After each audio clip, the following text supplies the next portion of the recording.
Welcome back, familia, to Northside LDN. How's everyone doing? How's everyone feeling? Hope everyone's having a good weekend. And today, we've got a lot of news to get through.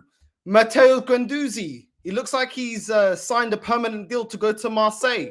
We also got the news of Mavropanos. Looks like he's the next one to leave Arsenal.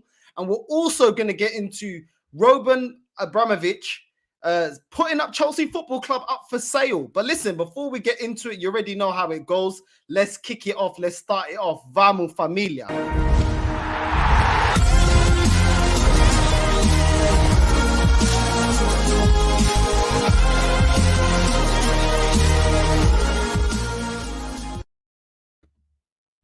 How's everyone doing? Let's get straight into it. Matteo Guendouzi can't help but take a swipe at Arsenal as he finally leaves the club. Matteo Guendouzi finally left Arsenal after a bitter fallout with Mikel Arteta as he made his loan switch to Marseille permanent for reported £9 million.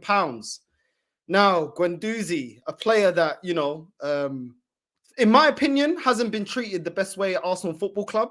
A player that I feel like could get into our midfield easily. We're playing Xhaka over Guendouzi while he's been out on loan. We've been playing Lokonga, which is an up-and-coming player that also needs to find his feet in the Premier League. And we've got other midfielders that we're playing ahead of this guy. And for me, I don't understand why.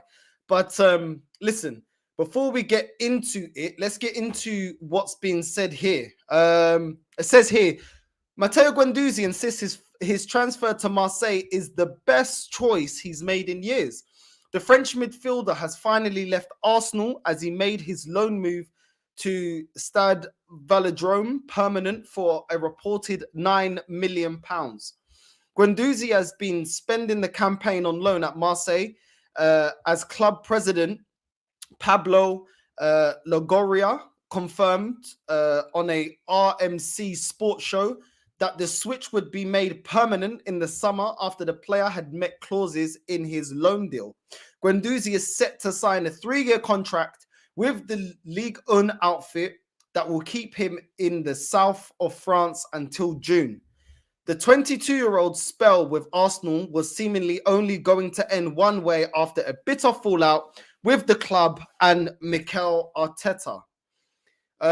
Will Guendouzi be a success at Marseille? And he couldn't help but take a parting shot at his former club, labeling his move to Marseille the best choice he's made in years. Guendouzi was quoted, "It was a carefully considered choice. There were very good discussions with the president, with the coach, and people in my family. We made the best decision together. For me, it's the best choice I've made in many years," he told the RMC. The president of Marseille and coach Sampioli are the best people who introduced me to the project and made me want to come. We talked about Marseille's project, what I could bring to the team, how I was going to grow. I found myself in this speech. I knew that when I came here, I was going to cross levels and continue to grow, whether it was humanly or football-wise. The writing was on the wall for Guendouzi at Arsenal after several incidents got him into bother with Arteta. Guendouzi reportedly had a mid-season altercation with one of his teammates during a warm weather training camp in Dubai in February 2020, before sporting director Edu also had to tell off the Frenchman for inappropriate behavior at an external event during their trip to the UAE. Guendouzi then grabbed Neil Maupay by the throat in a feisty encounter between Arsenal and Brighton in June 2020, as the youngster reportedly spent the game taunting the Seagulls squad about their lower wages. He was saying the Brighton players were SHIT and that he and his teammates earn so much more than they will ever will, said a Daily Mail source. He's done it in other games as well. Arsenal are a decent club and hate that sort of behavior. This seems to be the tipping point for Arteta, as Guendouzi would never play another game for Arsenal from that point on. And, it's funny that bit, because they say, listen, that this is the standards of Arsenal Football Club, and we were a classy club, and this. Hold on a second. We're a classy club. We are the club that allowed Xhaka to stay here after telling the fans to F off. Now, let me put this into context, because people love dragging what I say out of context, I've seen lately. Is it right to discipline a young player after him being a little bit cocky and a little bit rude and arrogant towards the Brighton players? No, it's not. Yeah, it is not. But is it right, because he made a mistake, to cast him out of the club, when, on the other hand, we have Xhaka that told us all to F off, swearing at the fans, never apologized. When he came out when he was supposed to apologize, he actually made excuses for the way he's acted, yet he doesn't get casted off. He doesn't get told that he has no future at this club and he needs to go out on loan. Numerous red cards on top of, him being rude to the fans. I don't see there being a consistent way of disciplining the players in this squad. I'm all for the discipline, but I'm not for setting one standard of discipline for one player and another for another. Xhaka, the way Xhaka and Guendouzi were treated at this club, no one can tell me that it was the same. Yeah. Then we look at Aubameyang. Okay, Aubameyang was late to the North London derby. Cool, drop him. I never complained when he was dropped, because you're the club captain at that point, and he needs to set an example, because the rest of the dressing room need to respect you. And I kind of understand that. But at the same time, to cast him out, to sell him off, I don't think that that's correct. Because how are you casting him out, yeah, but you don't cast out Xhaka? Why is it that Xhaka, for me, in my own opinion, Xhaka made worse offences than Guendouzi, than Aubameyang, but the treatment for both of them is different. The treatment that Xhaka got isn't the same that Guendouzi got, isn't the same that Torreira got, isn't the same that Aubameyang got, isn't the same that Saliba got. And that is the thing that gets me annoyed with this manager. It's that it's inconsistent. Now, I'm not sitting here and saying, Guendouzi is the be-all and end-all of Arsenal Football Club. Of course not. But no one can't tell me that he doesn't get into our midfield as it currently stands. We don't have an amazing midfield, especially as a deep line playmaker. Guendouzi, at his time here, he wasn't perfect. He was still a player learning his trade, but he always wanted to ball. He always wanted the ball. He always wanted to drive forward. He never hid. He never shun away. He always wanted to go at it. He was always committed.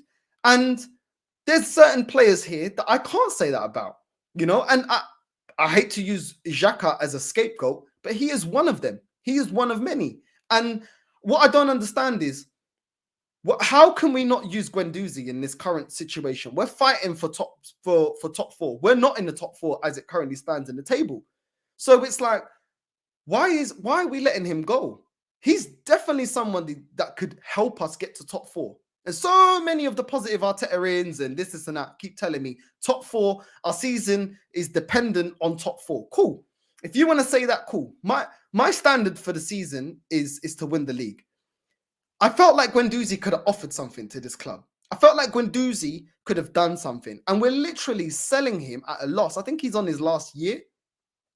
We're selling him. We're literally paying out what we paid for him. Cool. At least we're not letting his contract run down. Okay. Yeah. But that shouldn't even be the bare minimum, because a club like Arsenal shouldn't even be letting players' contracts run down. But the thing is, it's like letting go of Guendouzi, letting go of Aubameyang. These are two players that could definitely help us to get to top four.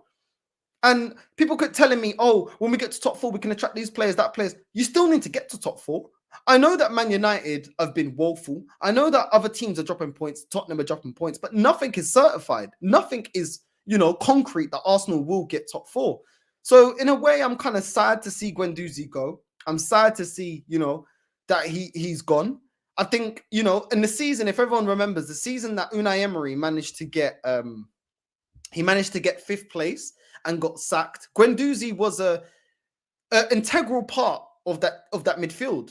He was playing week in, week out. He was doing great performances. And if he could get us, to top 5 under Unai Emery, under a weaker team, what could he do, at Arsenal? right now with a squad that's, Arteta spent $250 million on. We've got a lot of the youngsters now a lot more developed than they were when he was in the squad with Unai Emery. And I kind of feel it looks to me like it was just Arteta's been a bit trigger happy. One thing that's for sure, the ownership at this club is definitely backing Arteta. And definitely, Arteta's won this war. Guendouzi's gone and we have to move forward. I'm not crying about Guendouzi leaving. What I'm saying is this the smartest way to go forward? If you didn't want Guendouzi, why couldn't we had him this season and told him, listen, don't be cocky, don't be running up your mouth, just concentrate on your football. And at the end of the season, then maybe sell him. But at the moment, we're short on midfield options, good midfield options, and we could have used him. And that's my opinion, But obviously, clearly, Arteta is being backed by this ownership. He won the war against Ozil, rightfully so. I didn't think Ozil was good enough, but he won the war.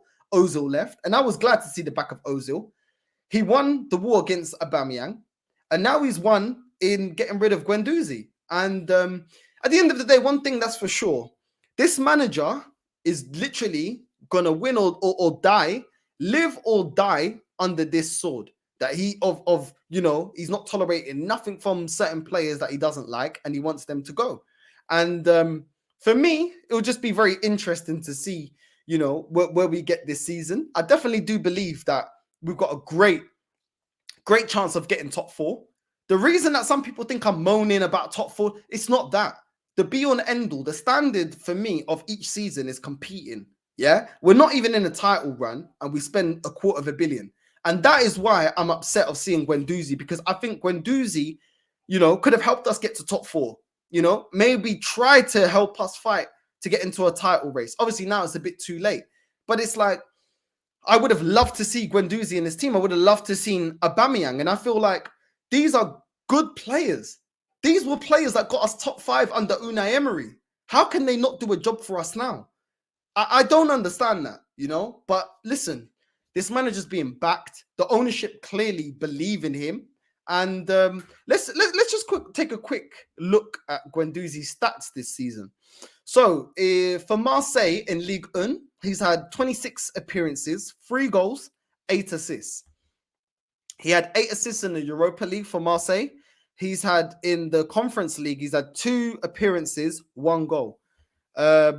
In the Coupe de France, he's had 4 appearances and 3 assists. I don't think that's too bad. I mean, it's not terrible. Can a player that's, putting up these kind of stats, could he not do something for Arsenal? I don't understand. For me, I don't know, man. I don't know.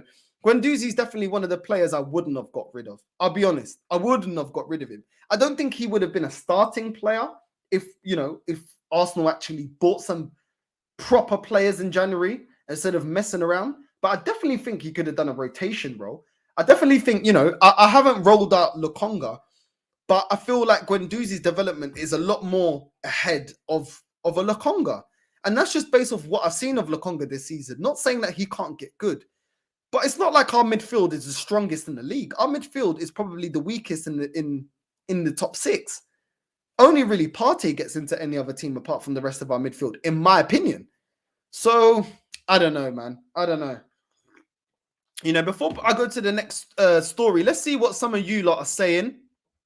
We've got Abdullahi here. I can see him becoming world-class and becoming France captain very soon. He's a hot prospect nevertheless. Exactly, that's a great point, because he's made it into the French team. Now, everyone knows, yeah? When people talk about, Xhaka, he's a Swiss international. Bro, when you look at a national team, you got to talk about levels, innit? You can be a national team, but how good is your national team? Like, you can be an international. Being an international, getting into the Swiss team is not the same levels that you need to be to get into the French national team. Do you know what I'm saying? And Guendouzi's done that. He's managed to get himself in at 22. He's up there with one of the best stats in Ligue 1. You're telling me he can't do a job for Arsenal Football Club? I don't know. I don't know about that one. I really don't. Gnabry, Marlon, Benacia were all released. Exactly. And look what they've gone and done at other clubs. Marlon we could do with him right now. We haven't even got a striker that's on form, and he came through Arsenal's academy. Benacer definitely gets into our midfield as it currently stands. Gnabry, 100% he gets into this team. Gnabry, he's up there. He's world class. He's a classy player, and listen, it is what it is, man. What can we do? For me, I'm sad to see Guendouzi go, and I definitely feel like we could have got something out of Guendouzi. Abdullahi here saying Fabrizio Romano, Matteo Guendouzi leaves Arsenal permanently to join Marseille on a 3-year deal. Guendouzi has met clauses in his loan deal after playing 38 games. Guendouzi has already signed his contract until June 2025. Yeah, bro.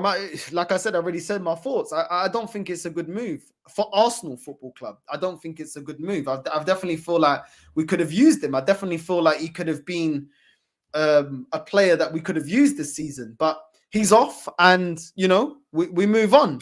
Abramovich to sell Chelsea Football Club. I will be getting into that news. I definitely will be getting into that news. What's up, Northside? Congrats on 800 subs. Road to 1K. KY, big up to you. Listen, thank you to all of you guys for the support, for the subscriptions, for constantly, talking football with me. And listen, road to 1K. I've got a lot of big things coming up this week. So make sure you guys stay tuned tomorrow. I've got a video tomorrow. A special video. I've got Man Knows Football, Goonie coming on, and also special guest Lee Gunner. We're all going to do a show together. And also Fuad. It's going to be a debate between Fuad and Lee Gunner. Fuad's been calling out Lee, so I made it happen. It is what it is. So tomorrow at 6, make sure you guys tune in. And if you haven't subscribed, make sure you subscribe and hit the bell notification so you're always notified of all the videos. But listen, road to 1K, we are here, man. Man's trying to put in the work, trying to be consistent. And come on, man. Love to all of you lot, man, because literally my channel would be nothing without you. It'll be nothing without you. And I hope this is one of many Arsenal channels that raise the standards of the fan base. That it's about winning. It's not about top 4. It's about winning the Premier League. That's what it's about. And I want Arsenal Football Club to be the best football club and the biggest, most successful football club, in the world. And that's when everyone talks about agenda. That's my agenda. It's for Arsenal to be the best, and that's it. And we've got here Sentiment FC. Good luck, Guendouzi. Put Arteta in the dirt, maybe. I mean, he got rid of Aubameyang, and what's Aubameyang on? He's starting on like 6 goals in like 4 appearances or something. He's smashing it out there in Barca. But we'll see, man. He will live or die on this sword. You know what I mean? And it is what it is. Clearly, the board is backing him. Craig, Northside, big up. Yo, big up, Craig, man. Always a real one. Always in the chat. Always commenting and everything. Love to you, man. Real talk. Familia in the building. Que paso, familia? How's everyone doing, man? Listen, what are you, man, feeling? Are you gutted? Are you annoyed? Are you upset? Do you think it was time for Guendouzi to leave? Do you think Arteta should have, worked him into this team, or at least have him on the bench as an option, as we're quite short in the midfield area? What are you guys feeling? What's your thoughts? Leave them in the comments, and I'll definitely do my best to read all the comments. KY says, fuck Arteta, Guendouzi will be at Real Madrid or Juventus in 3 or 4 years. Listen, he's on track. He's on track to be doing big numbers. He's on track, to do great things. So it is what it is, man. But I understand. I think he was a great talent. I really do. I really do. I think he was a great talent. Of course, being mouthy and lippy to Brighton. Yeah, okay, cool. Maybe you could, discipline him. This is the thing. I'm not against Arteta disciplining Guendouzi. I'm not against Arteta disciplining any of these players, because none of these players are bigger than a football club. The football club is the star. And it's about Arsenal winning the major honours. Yeah, that is what we want. But at the same time, keep it consistent. And that's where, when you're not consistent, if any of you, I don't know the age range of most of you guys, obviously I just see your names. Any of you that work, you already know when you're in a workspace and the manager says to some colleagues, you've got certain, there's one rule for you lot. And then for the rest of, the workforce, there's another rule for you lot. Well, you're going to call out your manager, aren't you? You're going to be, hold on, how come this guy gets to go on home early and I can't? We're all employees of the company.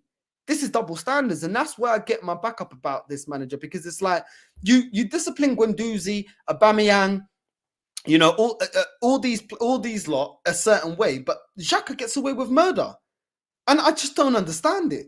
You know, keep it consistent. Keep it consistent. And that's what I'm saying, caramba. Because otherwise, for me, your management is uma merda. Big up Northside. Hope you're well, my bro. Hope you're good too, Sentiment FC. You're always in the chat, always there with the comments. Big up to you, bro. Love, love, love, love, love, man. Love people, man.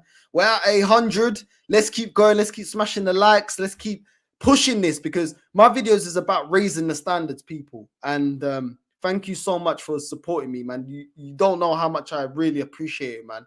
Real talk, because I'm just a normal fan like the rest of you. Prince Fuad, where are you? You're hiding, yeah? Hiding, yeah? What's going on? In the mud as always, yeah? Running. But listen, tomorrow you won't be hiding, because tomorrow we got the special Watford and Arsenal preview with Lee Gunner, and he's going to put you in the mud, Fuad. I'll tell you that now. What's Fuad say? Northside, I object. Guendouzi is rubbish, bro. Please, please. Guendouzi wasn't rubbish. You can't tell me Guendouzi's rubbish, but you love of Xhaka. You love of all these players here, like Lokonga. No, come on, bro. Like, how is he rubbish, bro?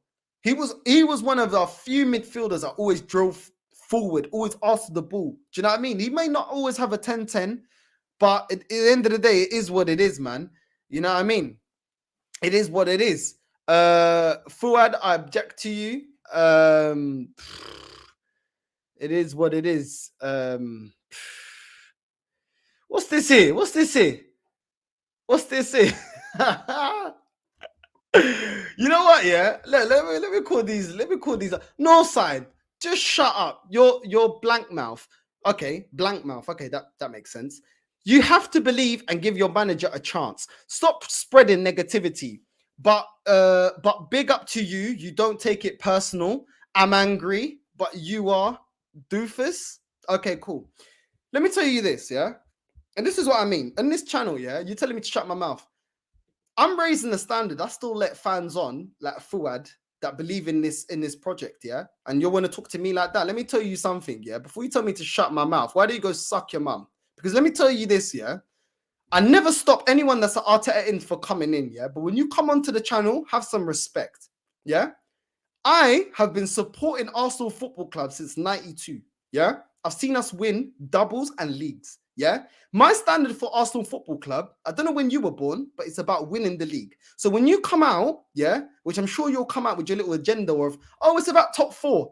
Football is about winning, which is why if you win the league, you get a trophy. If you win the race and 100-meter sprint, you get a gold trophy. If you win Formula 1, you get a medal. If you win any competition, any sport, it's about winning, which is why the winner gets a medal or a trophy, yeah? Maybe your standards is just about competing. If you just want to compete and just be in and amongst it, why don't you go down to Spurs, yeah? Because I'll tell you one thing. I've been waiting 18 years. Since 2004, we have not been in a title race, let alone win the league. So when I get annoyed, it's because I want this club to win, yeah? If you think that is being negative, yeah, then maybe sport is not for you. Why don't you go down to Central London, go ice skating, go to the movies, go, I don't know, go do something, go rollerblading, all those things. It's not a competition. It's just entertainment. But football is entertainment and it's competition. I want Arsenal to be the best. I've been waiting 18 years, yeah? So let me just tell you this. You can disagree with me, but be respectful, yeah? Because at the end of the day, why did we move into the Emirates? Yeah? Filo da puta. We moved into the Emirates, yeah? To compete with Bayern Munich, which is what these owners said. So when I get annoyed that we're still not competing with Bayern Munich, we're not even in European competition, let alone competing with Bayern Munich. Don't come on my video, yeah, and be disrespectful, because I'll call you out and tell you, vai chupar teu cu, yeah? Yeah? Go, vai chupar o meu cu, so filho da puta. Don't be rude and don't tell me to shut up, innit? Do you know what I'm saying? Next comment. Listen, I'm all for, you guys know, Fuad is always on. I'm all for people debating with me, yeah? But don't tell me to shut my mouth, yeah? Tell me why I'm wrong. Tell me why I'm wrong. But don't be rude, because then I'll just cuss you in Portuguese. Simple as that. Fuad, you will want you, bro. What are you talking about? That don't make no sense, Fuad. Come on, bro. Come on. You got to comment a bit better. What is the difference between Arteta and Chief, who keeps dropping his pancakes? They're both useless tossers. I don't know what you mean, bro. Like, I really don't know what you mean. But listen, it is what it is. Big up to you, Craig, bro. Xhaka was getting abused from the fans. Okay, cool. Did I abuse Xhaka online? Did you, Fuad, abuse Xhaka online? Did anyone else in this chat abuse Xhaka online? So do I deserve to be told to F off by Xhaka? No, I don't. No matter what I say, yeah, about this club, I never go on their DMs or on their socials and abuse them. I give my opinion based on their footballing performances and I leave it there. To tell us as the fans, the match-going fans, also, these fans, yeah, that go to match, I don't go to matches. These fans that go to matches, yeah, that pay the highest ticket prices that were promised that will be up there with Bayern Munich and sold a dream. They don't deserve to be told to F off. I'm not condoning the abuse that Xhaka got, but don't tell all the fans because we're not all the same. We're all Arsenal fans, but I'm not, responsible for what you say, Fuad, and you're an Arsenal fan. So it's not about that. Do you know what I'm saying? You can't just say that. And now it's gone up by 4%. Have we won a Champions League? How is a team like Chelsea, a team like Man City that are winning Premier Leagues, Champions Leagues, winning multiple cups, how are their season tickets lower than Arsenal's? And we're underachieving. We can't even get into the Conference League. You know what I'm saying? Under this manager. So, bro, come on, bro. Like, let's be fair. He got abused, and I don't condone the abuse that he got. But to then say, oh, but I'm going to defend what Xhaka said to the fans because some fans, one section of the fans was abusing him. Come on, bro. Come on, Prince. Come on, Fuad. You can't justify that, bro. Guendouzi is better than Xhaka. Stop hating on the Frenchman. I think Guendouzi is better than him. I object to everything you say, mate. Yeah, I know, because you obviously you don't want us to win. You don't want us to be better and compete for leagues. Because he's shite, Abdullahi. I can tell you he can't. We don't need him. 10 mil, we paid 7 mil. Okay, cool. So what, bro? What I'm talking about is us getting in top 4. Fuad, you've come on the channel how many times and said it's about getting top 4. You're telling me he can't do a better job than Xhaka. He can't do a better job than Lokonga. He can't do a better job than El Nene. Come on, let's be real. He's a better player than all of them three. You know what I mean? I don't even think El Nene's that bad. I don't think he's great, but I don't think he's that bad. But I think Guendouzi could definitely help us in getting to top 4. But for me, top 4 is not the end-all be-all. But by your standards, that is what you want. You're telling me he can't do a job? Come on, bro. Come on, let's be real. Abdullahi, although Xhaka may seem more pleasant and Guendouzi has an attitude, I prefer better players, even if he's rude, dramatic, and irritable. Exactly. He cares. Do you know what I'm saying? What has Xhaka done? Xhaka's been a liability. And why I'm bringing up Xhaka is because they're playing in the same position. And I'd rather the player that we've sold than the player that we are banking all our chips on to get to top 4. Xhaka is a liability. I'd rather Guendouzi. And the stats prove what I say. Most mistakes leading to goals since he's been in the Premier League. Come on, you can't tell me that Xhaka is a better player than Guendouzi. Yet we sell Guendouzi. Come on. Do you know what I mean? Come on forward. But yeah, big up to you, Abdullahi. Guendouzi will not take Arsenal anywhere. And where will Xhaka take us? Because under Xhaka, we've got 8th and 8th in midfield. You know what I mean? 2 seasons on a row. Come on, bro. Come on. You can't defend Xhaka. I'd rather Xhaka than Guendouzi. Bro, Fuad, please, man. Please. If you got so much to say, why don't you jump on? Hello, Northside. Decided you had enough of Fuad? Laugh out loud. Just kidding, Fuad. Or are we? Nah, Fuad is working. Listen, people, I will put the link so anyone can jump on today. I will allow anyone to jump on today. Here's the link. Yeah, people, jump on if you got something to say, if you disagree, or to get your thoughts in Guendouzi leaving Arsenal Football Club for 9 million is reported. What do you think? But DWTT, big up to you, bro. Big up to you. KY, Arteta is here for at least the next 4 years, sadly. Yeah, it seems like that. It seems like the club is backing him. It seems like, he's the main man, and they're banking on him. And it is what it is, man. It is what it is. Listen, people take the things that I say out of context. Listen, he's had good results. Yeah. He's had good results lately. Yeah. But at the same time, I still don't believe in him. So I can praise the fact that we've won the matches. I don't think that we've played amazingly for 90 minutes. I don't think that's to be debated. I think the players are playing for him, which is why we won against Wolves. I definitely think they're, fighting for him. It came out that Pepe, his girl, had a baby, but he still wanted to play the match and everything else. They want to play for him, but I don't think he's the man to win. And Fuad's been on this channel. Fuad, advocate Arteta in, and even he said he doesn't believe, his own words, he doesn't believe that Arteta is better than Pep or Guardiola. And at the end of the day, to win the league, you need to beat them or be better than them. So what is the point of him being here? The whole point of sport is to win. If Fuad believes that he's not the man to take us to win the league, what is he doing here? This is what I'm talking about. Getting into the top 4 isn't the end or be all. It wasn't. It really wasn't, but it is what it is. Abdullahi, he will tackle our problems even if he's problematic in his attitude. Fuad says, DWTT, love my brother. Arteta somehow reminds me of how Van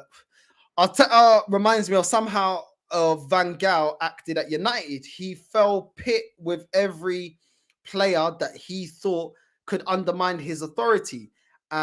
Just that he didn't fall out with as many players as Mikel. Maybe that's a good way to put it. Maybe, you know what I mean? But listen, the board is backing him. He's getting the money. They're backing his decisions. So, Fuad has said that if we don't get top 4, Arteta's got to be fired. So even by Fuad standards, no top 4 needs to get fired. For me, when Fuad, I really didn't want this manager, but when Fuad said to me that he's not the manager to get us to win the league, well, then you're not fit for purpose. Because at Arsenal Football Club, you should be challenging and winning the league. It is what it is. We're not a small club. You can't say we're a big club and then have small ambitions of just getting to the top 4. That's small mentality. Do you know what I mean? So it is what it is. But yeah, let me get into a few more comments on what you guys think about Guendouzi. I play with North African friends. They're probably the hardest to play against. Okay. Also, Arteta is a problem micromanaging players till the place of insanity. No worries, Fuad. He's doing better at France. I think it's all about Guendouzi. True Gunners, big up to Brandon. Big up to you, my guy. Bro, it's a disgrace that we've sold this guy. But it's even bigger disgrace that we've not even received 15 mil for him. Listen, this is Arsenal, man. When do you ever see us do great business in terms of selling players? I can't remember it. I think the last bit of great business we've ever done was Overmars. How many years ago was that? You know what I mean? Fabregas, we got peanuts for him in terms of how great of a player he was. Adebayor, same thing. Nasri, Van Persie, we got peanuts for the type of player he was. Because he was the missing piece out of Man United for them to win the league. Bro, how long has it been like this? Do you know what I'm saying? DWTT,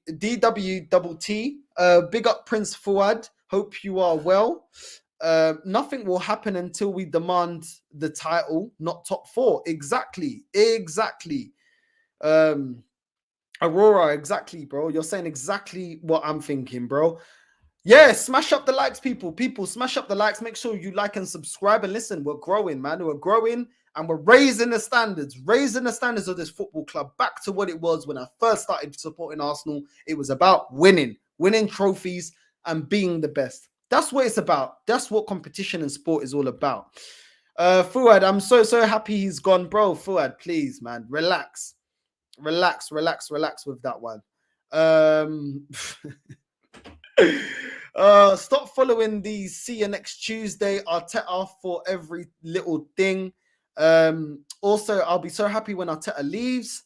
On the road to 1K soon come, my brother. Listen, you're another real one. Yeah, take me back. Listen, You're another real one, man. We're on the road. We're trying to get to 1K. We're pushing. Listen, tomorrow I got a special video, and with Lee Gunner and Fuad, that's going to be the ultimate debate of Arteta out versus Arteta in. And I'm trying, people. I'm trying to get more people on the channel. I'm trying to grow the channel. And big up to all you guys, new people and old. All of you guys make this space, and all you guys have your say. Like I said, I've put the link in the description. I'll put it again. If anyone does want to come on, I've changed the requirements. You don't have to put your camera. Just put the mic on, and you can have your say. And tell me what you guys think. You know, this is our show. This is our club. And let me know what you guys are thinking. But if people just want to leave comments, then thank you. Whatever. I don't mind. Rest in peace, Power MC Skiddy Baddy. Massive loss. Who's that, bro? I don't even know who that is. I'll be real with you. I can't lie. I don't even know who that is, bro. Enlighten me. Trust me, we would be in a much better place with Mateo, even with temper tantrums and nuisances. I agree. I agree with you, bro. Yeah, man. Wish Guendouzi the best. It's our loss, not his. Arteta cannot nurture players. I'm still convinced he's the one to take us forward. I'm not convinced he's the one to take us forward, but it is what it is. It is what it is. I definitely think it's a problem. The fact that this manager, he always has to get players out. Like, what about working with players that you've got? What about, bringing them on side? An amazing thing about a manager is coming into a team that's underperforming and getting their players to perform beyond their ability. I hate to say it, but Poch went to Tottenham and got 100% out of all his players when he was there. And not saying that that's the standard, but that is what you want from a manager. And with Arteta, it's like, okay, Aubameyang, get him out. We don't get the best out of him, get him out. Guendouzi, get him out. Do you know what I mean? And it's like, Torreira, get him out. You know what I mean? And it's like, come on, man. Like, you need to improve these players as well. Listen, enough about the Guendouzi talk. We're going to move into the next headline about Mavropanos and our plans for the summer. Stuttgart have agreed to buy Mavropanos regardless of their possible relegation. This has been reported by Football London, so take it with a pinch of salt. If you lot know about Football London, you can know how they can be. The 24-year-old has impressed on loan at the Bundesliga side this season, where he scored 5 goals for the German side that are struggling this season. Sitting second from bottom and 4 points adrift of safety. Mavropanos is set to leave Arsenal permanently this summer, although Football London has learned that the Gunners have a sell-on clause in the deal, which is likely to be in the region of 10%. Borussia Dortmund, West Ham are both monitoring Mavropanos' progress in Germany, with a number of European clubs interested in signing the Greek international next summer. Stuttgart paid a 105,000 euros, which equates to 415,000 pounds loan fee for Mavropanos, and they have an obligation to buy him for 3 million euros, which is 2.5 million pounds next summer. That option isn't valid if Stuttgart are relegated, whilst they are also have an option to buy if they don't reach their team objective this season. Essentially, Mavropanos will almost certainly be joining Stuttgart on a permanent deal next summer for a fee not much more than Arsenal initially paid for him. Stuttgart sporting director Sven Mislintat was the man who bought Mavropanos to Arsenal 3 years ago and was a major player behind the signing. Mislintat departed Arsenal in a controversial circumstances, but maintains a good relationship with the club. He believes Mavropanos possesses all the qualities to become the leading centre backs in Europe and has already compared him to former Bayern Munich defender Lucio. Listen, I don't know if many of us are, that upset with Mavropanos leaving. I'm not that bothered about Mavropanos. I wish him all the best. He never had that much of a go at Arsenal. I'm not convinced if he's that good. But it is what it is. I wish him all the best. And no bad feelings, no hard feelings. It is what it is for Mavropanos. Listen, we're going to get into another a major story today. Chelsea Football Club. Listen, it's looking like, well, it's not looking like. It is that Roman Abramovich has decided to sell Chelsea Football Club. Now, I know this is an Arsenal channel, but Chelsea Football Club are our London rivals, in my opinion. They have been the only team in London, other than Arsenal, that have lifted major silverware. And they're doing really well. And they've been one of the most successful teams in the last 10 years.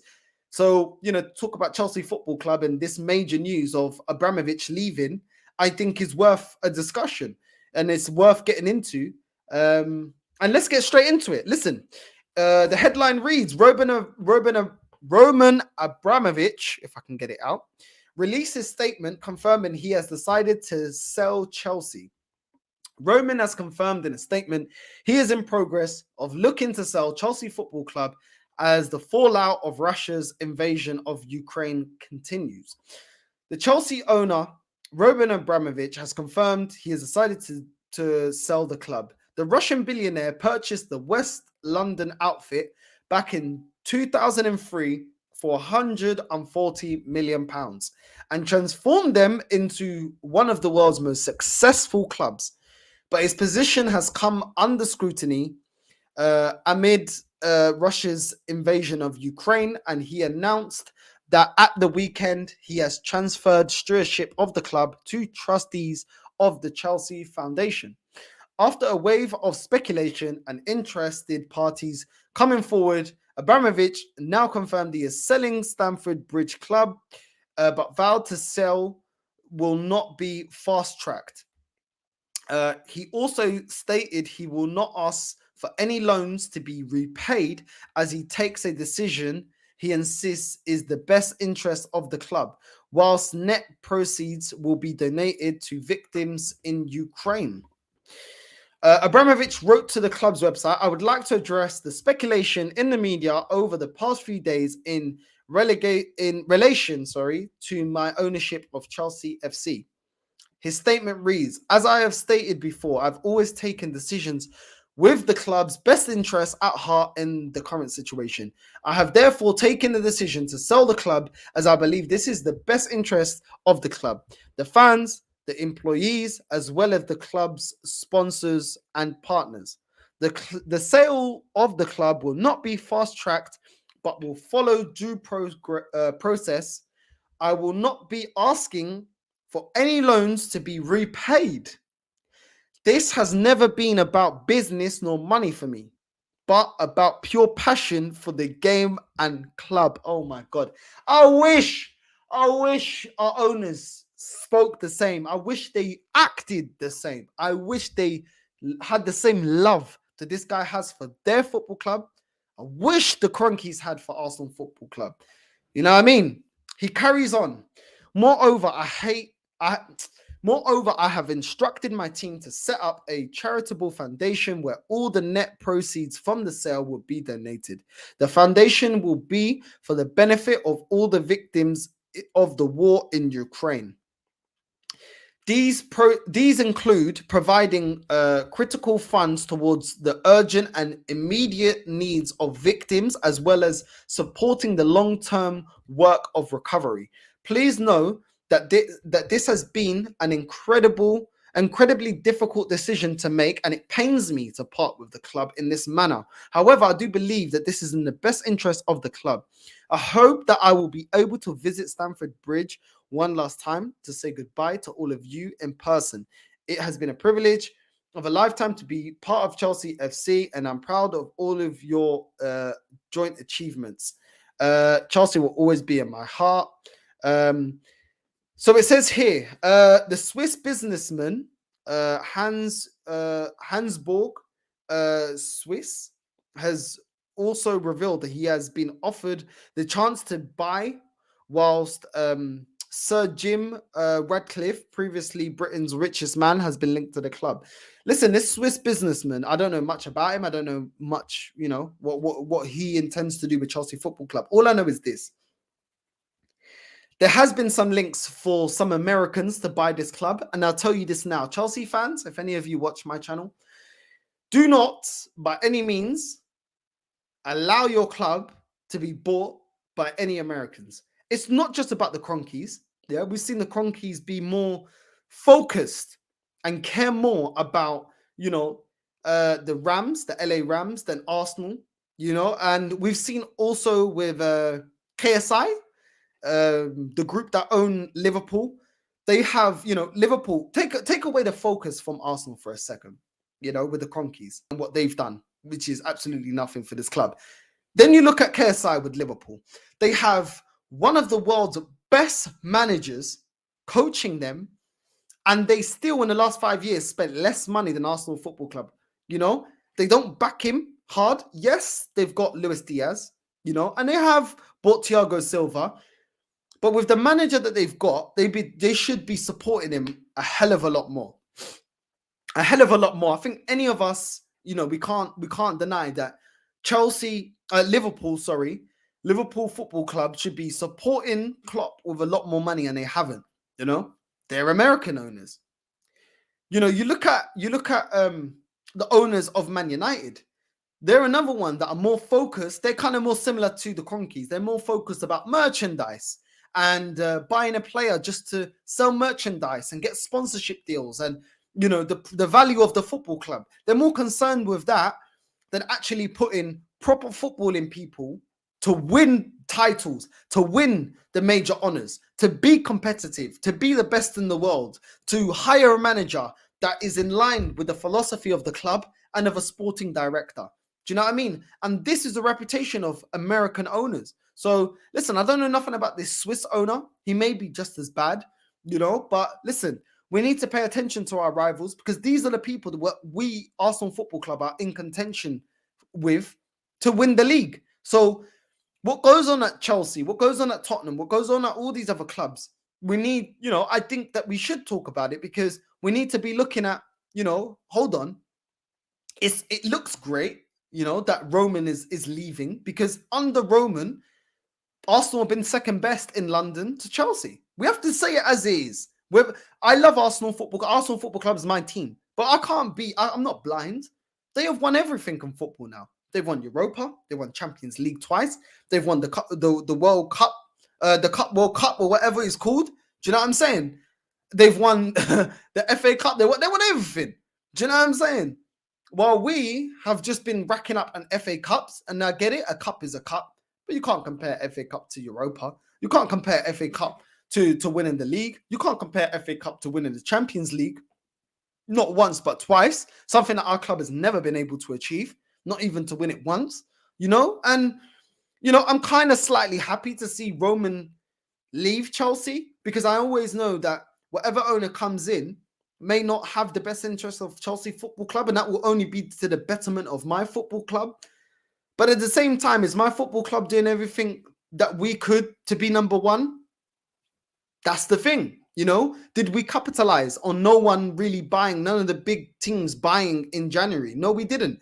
So as much as I'm happy on Chelsea's downfall and Roman leaving and selling a club and potentially them getting an owner, similar to what we have, that don't put the club first and don't put us winning league titles first and don't care more about the financials and the merchandise, are Arsenal running themselves in the right way to capitalize Chelsea, potentially falling off and not being about a club that's about winning league titles and being the best in the world? I don't know, because I'm yet to see that. I'm yet to see us be in a title race. I'm yet to see Arsenal win the major honors. So people, let me know, comment down below. What do you think about what's going on with Chelsea? Do you think they will now go with an owner of what, we are going through as Arsenal fans, where the standard is about getting top four? The standard is not about winning the league. It's about top four, according to major Arteta-ins like Fuad. And like Man United, Man United are another team that's suffered the same thing. Listen, we got Brandon coming on. Brandon, what are you telling me, my guy? What are you telling me? Brandon? I can't hear you. I don't know if it's me. It shouldn't be me.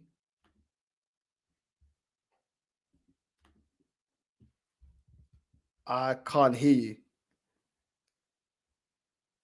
Hello? Okay, cool. Try come back in. I'll read the comments. But yeah, Brandon will come back. Arteta lost his Project Youth star when he sold Matteo. He was crap, says Fuad. Guendouzi isn't a loss. If Arteta doesn't want him, what's a loss is the monies received for the player. That's Edu and Arteta's fault.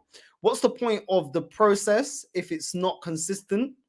Fuad was young and needed guidance. He was overused and mismanaged. Yeah, he was. Guendouzi was mismanaged. I agree with you, bro. Facts Northside, big up to you, bro. Love for the love. You sold a bright star, says Abdullahi, and brought older players in Partey who's like 30 in this summer. Don't believe this BS Project Youth. Fuad, you're a top waffler. Arteta has ego and self-esteem issues. How can he have such a fragile ego that he falls out with everyone? Northside turned nuclear. Respect to you, bro. True Gunner. How are we doing? Can you hear me? Hey, the familia in the building. People, make sure you like, subscribe, and you make sure you go to like, subscribe to True Gooners TV as well, man. Another real one. What are you telling me, bro? Yeah, man.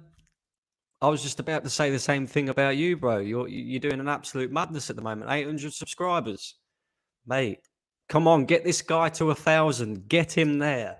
I want to see get this us, man. 1,000. Get us. Listen, people. If you support me and you like the content, listen. Brandon is another great channel. He's become very consistent. He took a break, but now since you've come back, you've been on fire. And literally, that's where the growth comes from. So make sure you subscribe to Brandon and subscribe to all the real ones. And subscribe to, he's a regular. He knows his stuff. And to be honest, sometimes you put things across a lot more, a lot better than me because I'm very reactive. I'm very reactive. You know what I mean? But what's your thoughts? I mean, let's get your thoughts first of all. I know we're talking about Chelsea. What's your thoughts first of all on Guendouzi? I'm disappointed. I think most of the Arteta out brigade would be disappointed with this. Arteta in brigade will probably be loving up this decision because, of course, Arteta can't do any wrong. But if we're being completely honest, mate, Guendouzi, he gets into this team with ease, absolute ease, mate. He's been doing an absolute madness in the French division as well. He's definitely a player that should really be coming back to Arsenal. And I think the biggest disappointment for me is the fact that we haven't even got 15 million for the guy. When he first broke in to the Arsenal team, everybody was like, "Oh, where's this kid come from?" He's such a great up and coming talent. And that first season of being at Arsenal, people were saying, "Oh, this kid's going to be worth what, 30, 40, 50 million pound." And we've not even got 15 million quid for the kid. Unbelievable. And the fact that Arsenal, kind of again, they've brokered this deal where obviously he had to make a certain amount of appearances for Marseille in to enable him to, sort of move there. They fulfilled that agreement. He's played 38 games. But the fact that, 15 million quid, that is just a complete and utter drop in the ocean. I mean, who are we going to get that's better than Guendouzi for 15 million quid? We're not. It's another poor deal in my eyes. Does he not get into our current team, Brendan? 100% he does. 100% he does. I mean, I look at it like from this perspective, Arteta is the manager, so Arteta will make the decisions. But from a footballing financial perspective, like I just said, mate, it doesn't make no sense to me because even if let's just say we brought Guendouzi back from Marseille and we looked to sell him because Arteta didn't want it, you can't tell me that a club isn't going to pay more than 15 million quid, bearing in mind the season that he's just had in France. We didn't. Arsenal obviously didn't expect him to have as good of a season as what he has had, and that's why they've gone. Do you know what? If you play him for this amount of games, you can have him for 15 million quid.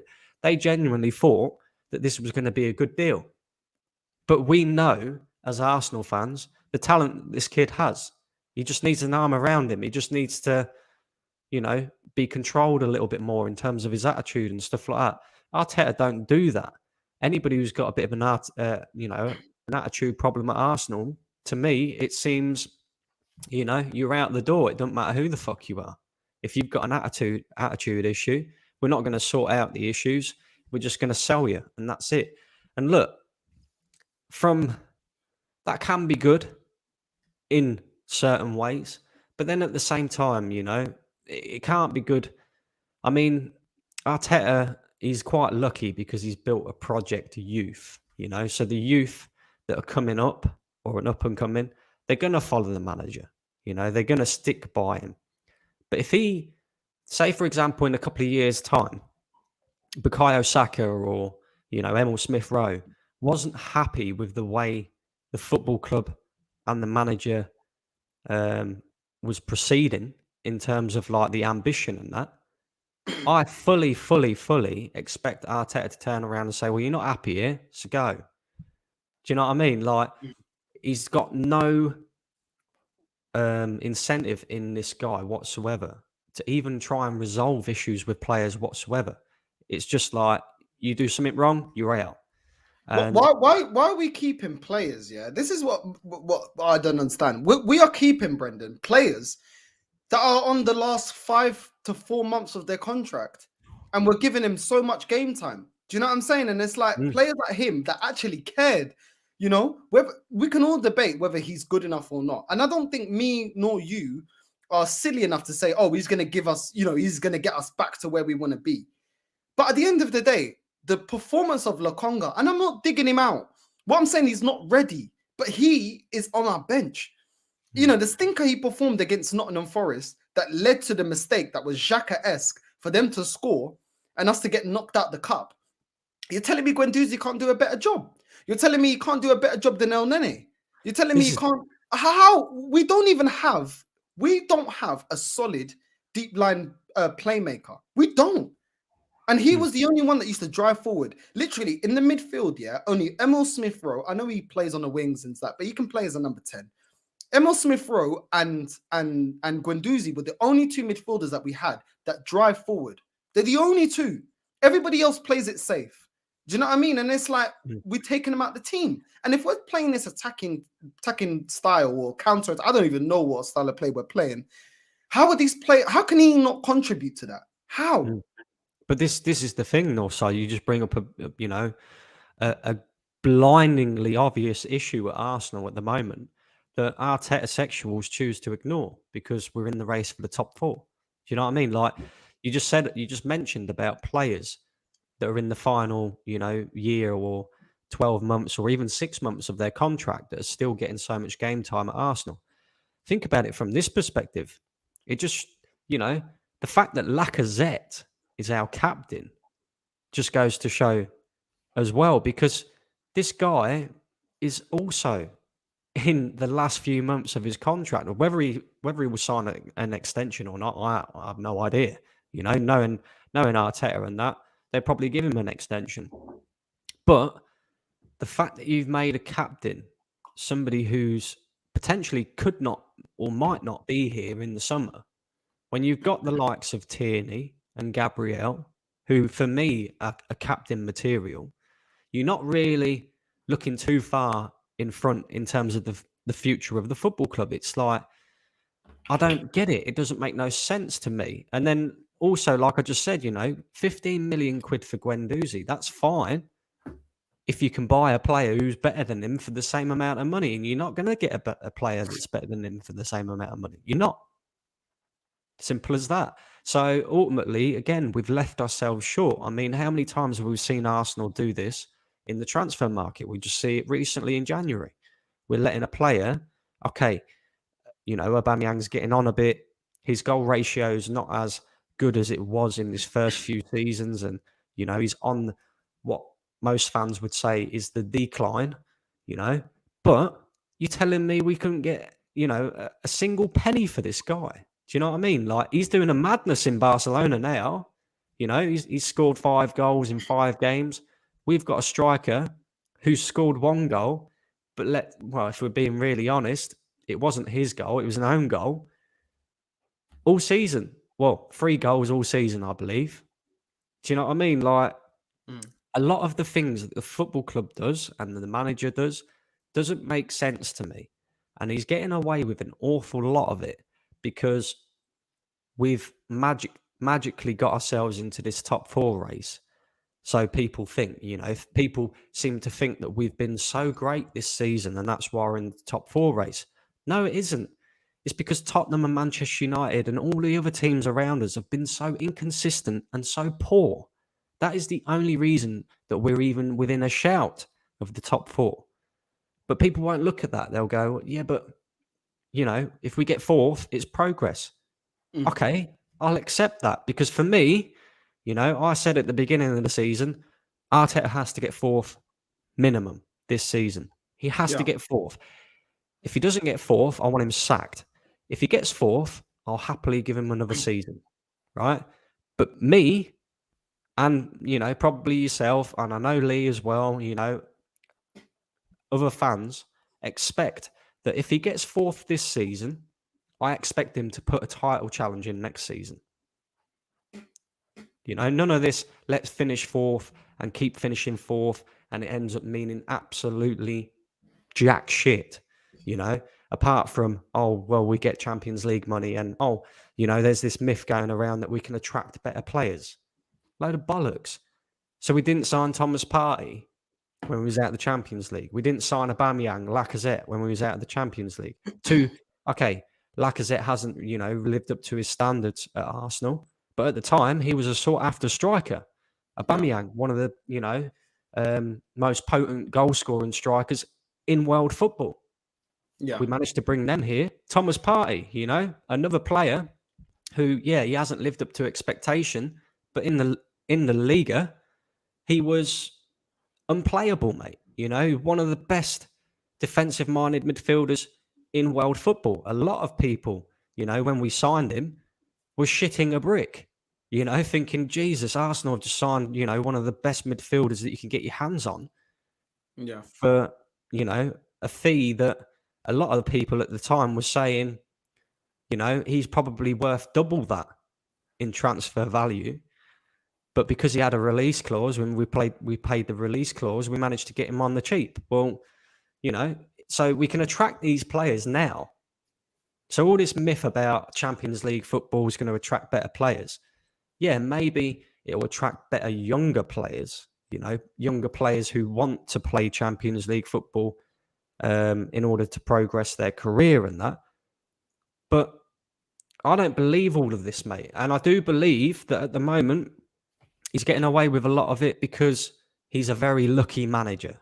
In my eyes, Arteta was lucky to get this job in the first place because of his lack of experience and stuff like that. And he's just rode his luck this season. He really has rode his luck. And then along with him riding his luck and grinding out results and stuff like that, like he has done recently, he's had the luck of Manchester United being so crap, Tottenham being so crap, West Ham not having a good enough squad in order to compete on all fronts. And it's like, what I don't understand from the fan base as well is us being in 4th or potentially getting 4th is seen as a great season. But what a lot of people tend to forget is we didn't even have Europe this season. We was playing 1 game a week. Do you know what I mean? 1 game a week. The likes of Tottenham until last night were still in the FA Cup, still fighting on 2 fronts. You got Manchester United, who are in the Champions League. They was in the FA Cup and the League Cup. And, of course, fighting on that the Premier League front as well. West Ham are still in the Europa League. So they're all playing more games than what Arsenal are. So therefore, their preparation for games in the Premier League is a lot less preparation.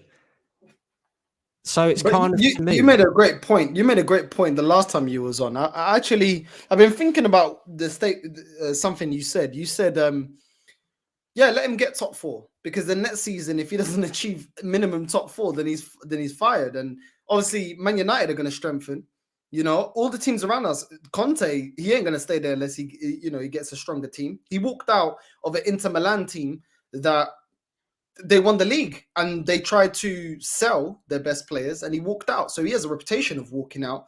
West Ham, they know they got to back Moyes. This is the best West Ham I think that's ever been. I've never known West Ham to be better than this. Make no mistake about it. Leicester will be back next season.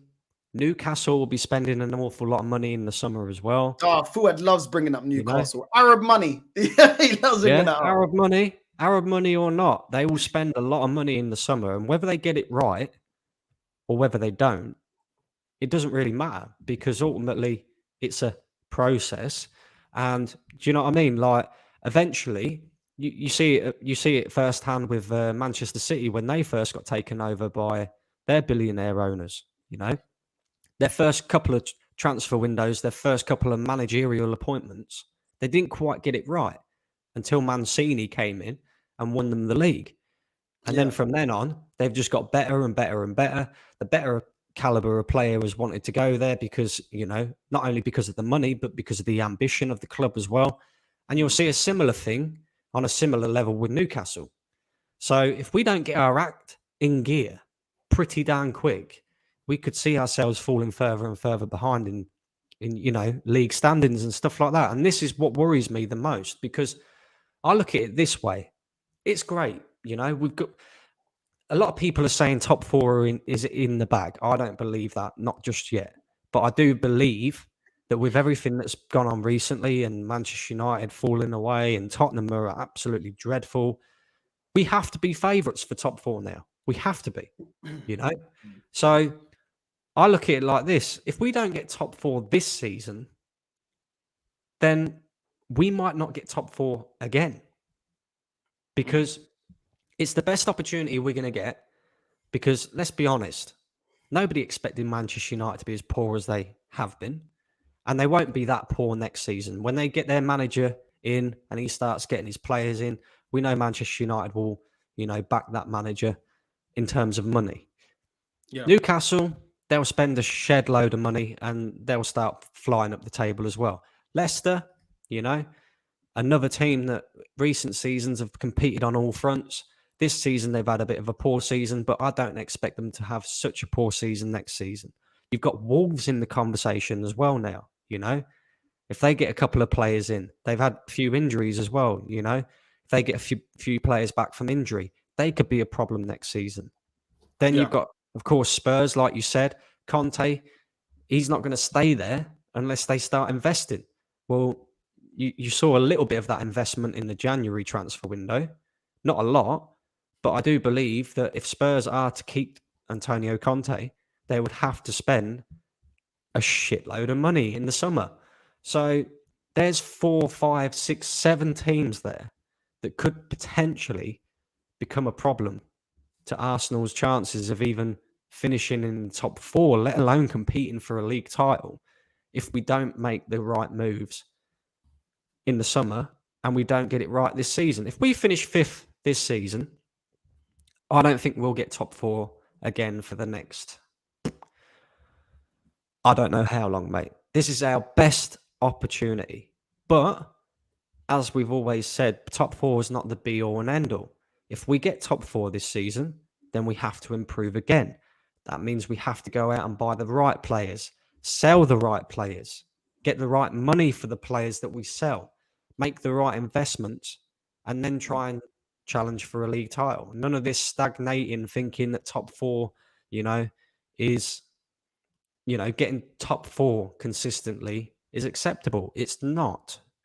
It's not. But if I'm being realistic myself, my expectation for Arsenal this season, at the beginning of the season, was top 4.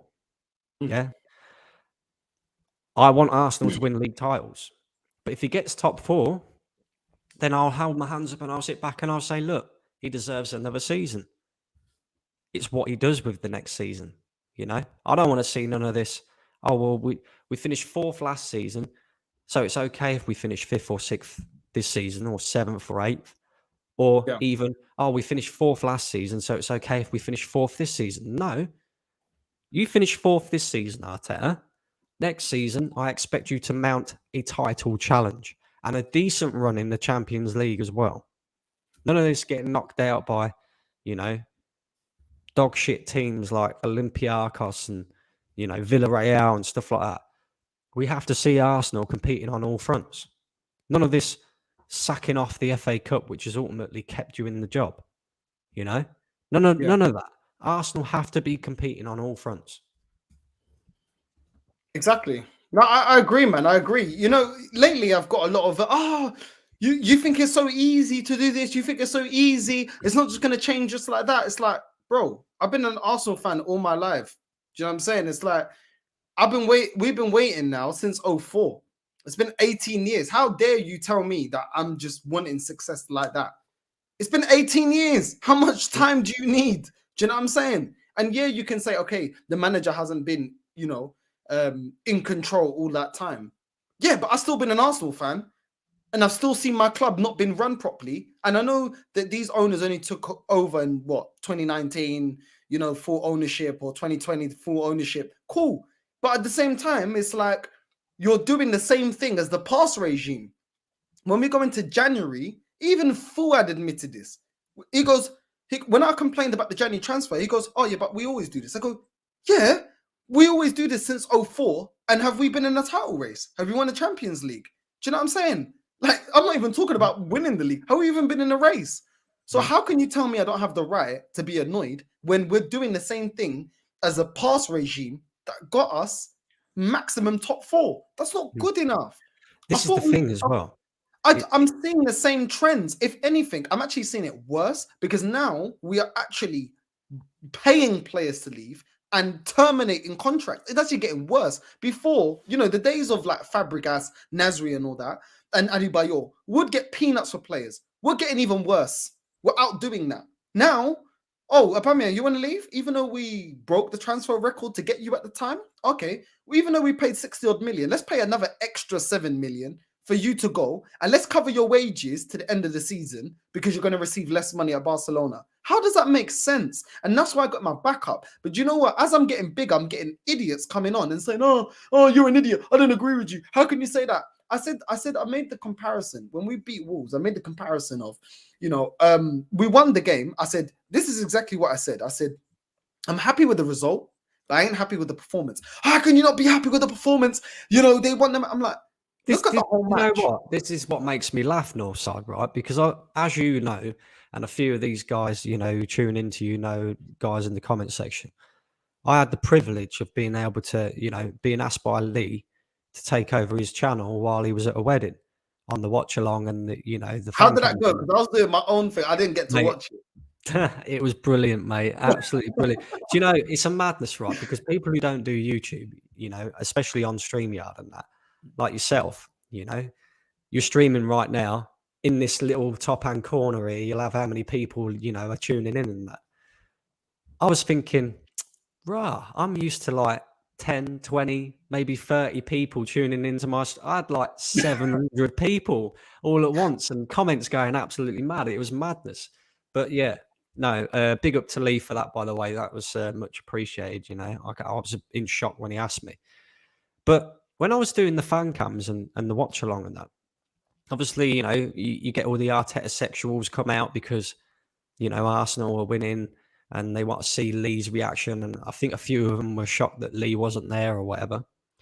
But obviously they, you know, sort of deeped into my reaction, and Jez and Kenny as well. Yeah. And a lot of them were making out like we dominated that game. You know, a lot of them were saying that it was one of the best performances of the season. And I'm thinking, did we watch the same game? Do you know what I mean? Like, first 10 minutes, Wolves slapped us about and, you know, we gifted away a goal. We could have gone 2-0 down before we'd even got an opportunity to score. And Thank you. We didn't really create any majorly clear-cut chances until like the 70th minute. And how many You know? opportunities? Yeah, this is the thing that annoys me. Yeah, when they come out with this crap, it's like Huang had probably 3 or 4 chances. He could have buried us. More clinical striker, the match would have been done. We wouldn't even been able to come back into the game. Then you look at Jimenez. Jimenez missed probably easily 3 chances. He could have buried us. And this was before we came back. Of course, we're not sitting here and saying, oh, we're not going to give no praise for the comeback. We're not going to give no praise for the fight back. Of course, we're not stupid. This is the thing. I called it a result that was ground out. It was a ground out result again. You know, Arsenal ground out 3 points. We was on the back foot for the majority of the game, but we managed to nick it. That's what I said. And they was coming in the comments like, oh, this guy's talking bollocks. Oh, this guy's this and this guy's that. And I'm like, mate, seriously? Did we watch the same game? And like the abuse that they was giving Kenny Ken as well. Kenny Ken was at the game. Kenny Ken was at the Emirates Stadium. He could see a bigger picture, you know, than what anybody who was watching it on TV, because they can see the whole pitch, the whole ground and what's going on. And Kenny was saying pretty much the same thing as me, you know. Lucky Arsenal, you know, we got away with it because Wolves weren't clinical enough. And, you know, if we're being honest, Lacazette's goal, well, if that didn't take a deflection, that was going out for a throw-in, bruv. So, you know, and they was giving it to him as well, saying, oh, you don't know nothing about football and this, that, and the other. And I'm like, what are you lot, what drugs are you lot taking? Like, seriously. Madness. Porra. Nah, man. Listen, they talk some merda, yeah. Sometimes I gotta be like, I gotta swear to them in Portuguese, because I swear, sometimes like, if I say in English, I might get my channel locked off. The things I want to swear to them in, it's like, yo, like, how? Look, I went on, yeah. Big up to Matisse as well. Big up to Matisse, part of the Big Six. I went on his channel. I filled in for Lee, and this is what I'm saying, man. Big up Lee, man. Let me just get this in before I say what I got. Big up Lee, man. He put Brandon on to run his channel. He gets me on every Tuesday. Lee, honestly, yeah, he has such a nice guy, man. He doesn't have to do this. He doesn't have to do this. This is the thing, mate. You know, this is the thing.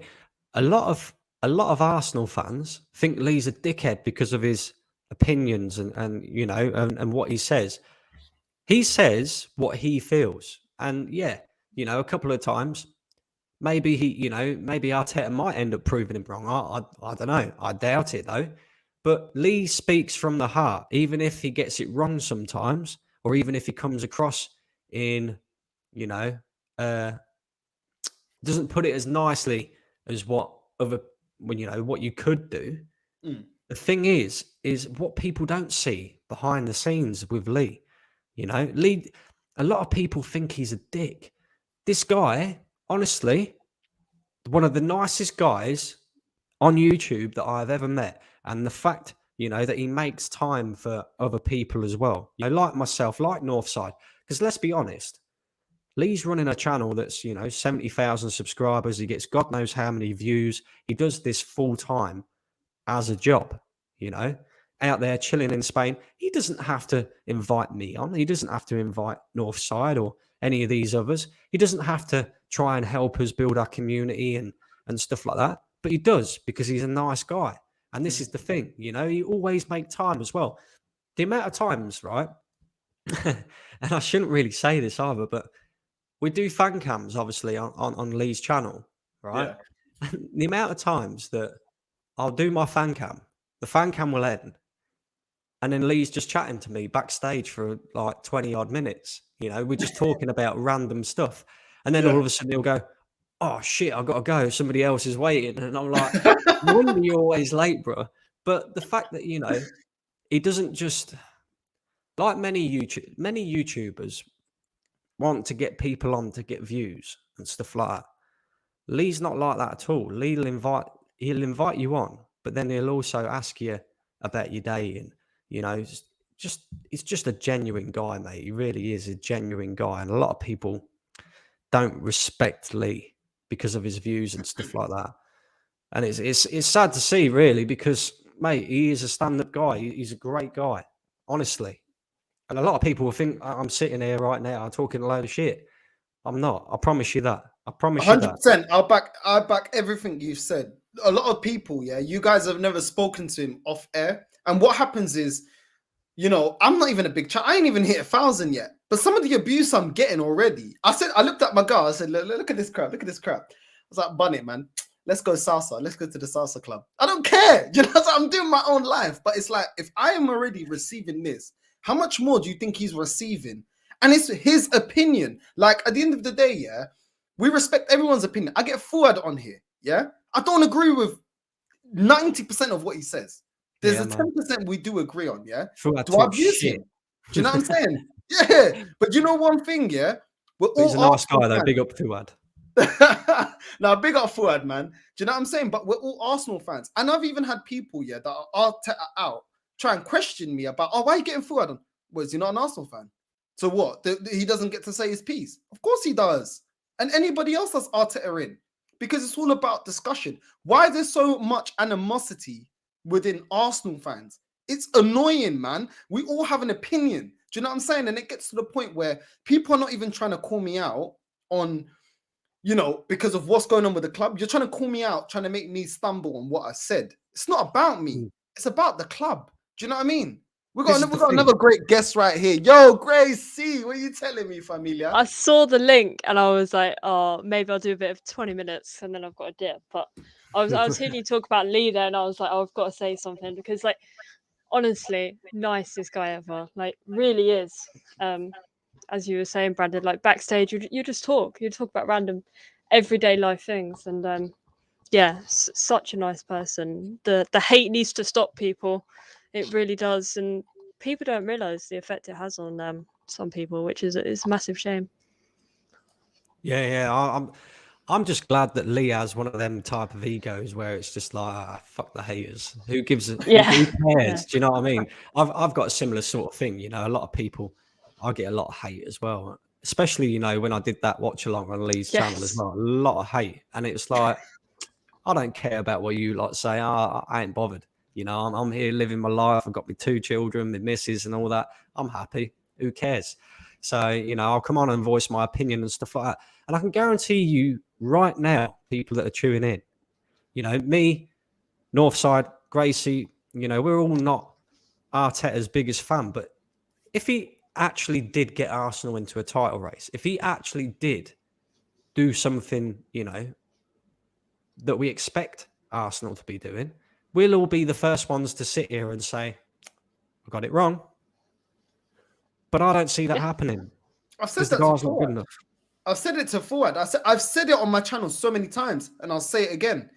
If he wins me the league, I will say on this channel, you know what, guys? I was wrong. He's the best looking Spaniard we know. Probably. I don't really check out Spaniards, so yeah, probably. You know what I mean? I check out the girls, well, I don't check out. I'm in a relationship, so yeah, you know the ones there. Well, you know what I mean? But it's one of them ones, and that's what I found. Listen, everyone that's watching right now, I found Brendan, I found Gracie on Lee's channel, and you know, I'm sure these lot, they started with small followings. Lee got me on. I had like 30 followers. Do you know what I'm saying? When I hit 1,000, I'm doing a video dedicated to him. Because at the end of the day, he's the only one that's helped me. There have been other guys like Big Steve of the Big Six. He came on my channel. I had not that many followers. Big up to him, Big Steve of the Big Six. He's another real one. Premzy of AFTV, another real one. Do you know what I'm saying? There are ones, but Lee was the first one. He was the one who said to me, yo, Northside, do your channel. Do you know what I'm saying? And when I found you guys, I'm like, yo, when you come on this channel, plug your stuff. Tell the people where they can find you. Do all of that. Because someone's helped me. And that's why I've got people on this channel. There was one guy, I can't even remember him. I got him on once. He had like 20 followers. I said to him, bro, come on the channel. Just make the time. Like, I can't make you have time to come on camera. Come, bro. Like, come on. Like, talk your thing. If people like you, they'll follow you. But use my platform. Why not? Do you know what I mean? Yeah. Because a lot of people on YouTube, yeah, this is the thing, yeah. It's an ego trip. It's like Instagram. It's like, oh, who are you? Oh, how many followers have you got? Your opinion is this. I don't care about you. Do you know what I mean? Gracie, I'm always like, Gracie, jump on whenever you can. Brandon, you always say, can I come on? Can I jump on? Send me the link. Always, come on. I never say no. Never. Do you know what I'm saying? Because somebody helped me.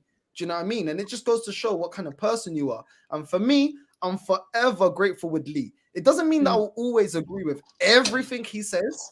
Yeah, I can be objective, and I know we can all. I'm sure there's things that both of you don't agree with what I say, and that's fine. I don't take it to heart.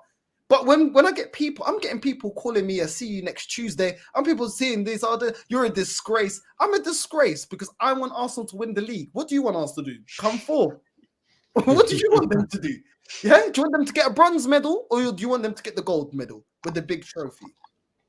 You know, Gracie, what do you think? I mean, you've been on there constantly. That's how I saw you. You know, how's your dealings with Lee? I mean, I didn't even have a channel when I started. I didn't have a channel.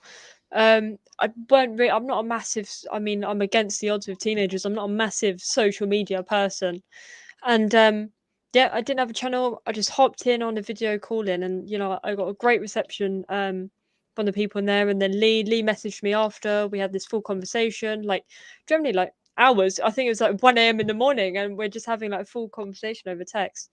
And that's where it kicked off, really. I mean, I've been doing fan cams, and coming up, I'm going to be hosting the quiz on his channel. So, it shows the kindness of people, even when they're on a massive platform. What they can do, and I'm forever grateful. I mean, I've started my own channel. I've met you guys through it, who I consider friends. I have a collective group of friends on YouTube now, and even things on Twitter. I've got people following me on Twitter that I'd never even think would even know who I am. like Terry off the Football Terrace, he follows me. I'm like, what are you doing? You know what I mean? Why are you following me? But it just goes to show, like, if you got an opinion, voice it. You never know where these things can get you. It doesn't matter if it's people think it's good or if it's bad. You're always going to get hate. Let's be fair. I've been quite lucky at the moment that I don't receive it. I'm not going to jinx it, touch wood, because I don't want that, but you have to have that mentality like Lee has. You just have to brush it off, because at the end of the day, these kids sitting on their phones, typing away, they can't do anything. They can't hurt you. So why let it get to you? Just people, whoever's watching out there, think what you type in before you say it, because how would you feel if someone said that to you? Not very nice. The thing that I would say to them as well is, before they start typing in comments that are hateful towards anybody, not just us, but why don't you have a go at this YouTube game yourself and see how difficult it is to sit there in front of a camera and talk and talk and talk, give opinions and stuff like that. Do you know what I mean? Like, it's not that easy, and we will get things wrong, and we will piss a few people off, or whichever way we look at it. We could be Arteta's biggest followers in the world, and we'll still, annoy a few people. It's just is what it is. And I've just seen Fuad in the chat saying that he's going to come and destroy me. Where is it? Brandon, Bro, I destroyed you the other day. Fuad, no mate, words.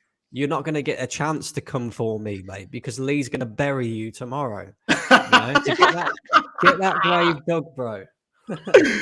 Trust me, it's going to be epic tomorrow. It's going to be epic. But yeah, man, Brandon, you hit the nail on the head. At the end of the day, yeah, like before I did a channel, yeah, if I didn't like a channel, I just wouldn't watch it.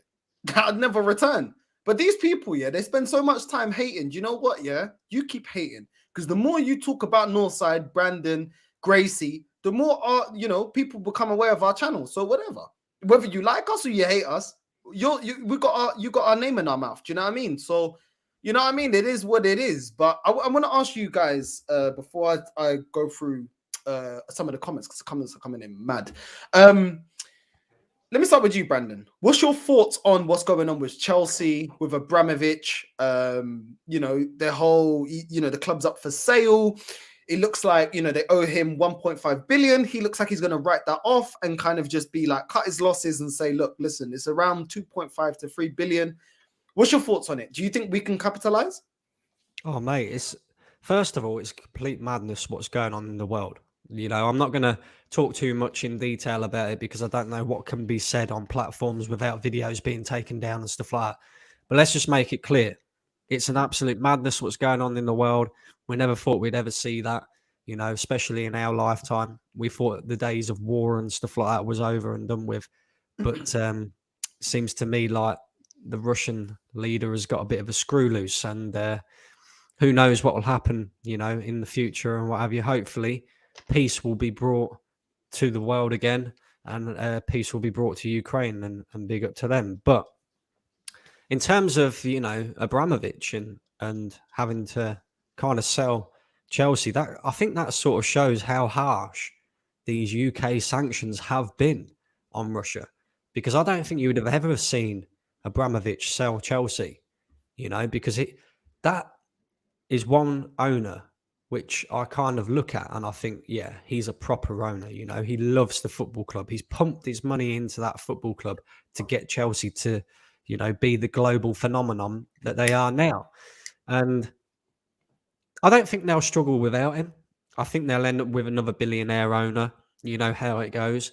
It's just whether they get the right one to come in and invest as well as what Abramovich has. But what I would say is, you know, Abramovich hasn't actually invested any of his money into Chelsea in the past 6 years, because Chelsea are now that self-sustained club to a major degree. They generate their own money through marketing and stuff like that. They've got a massive global fan base. Chelsea will never go back to being that little small tin pot club that they was before Abramovich came in. And the fact that the guy has just written off £1.5 billion, you know, to me, that just shows, you know, that guy, he loves that football club. And, you know, he's obviously making this decision, probably not a decision that he would have originally made. It's a forced decision, but he's making this decision out of the best interest for Chelsea Football Club.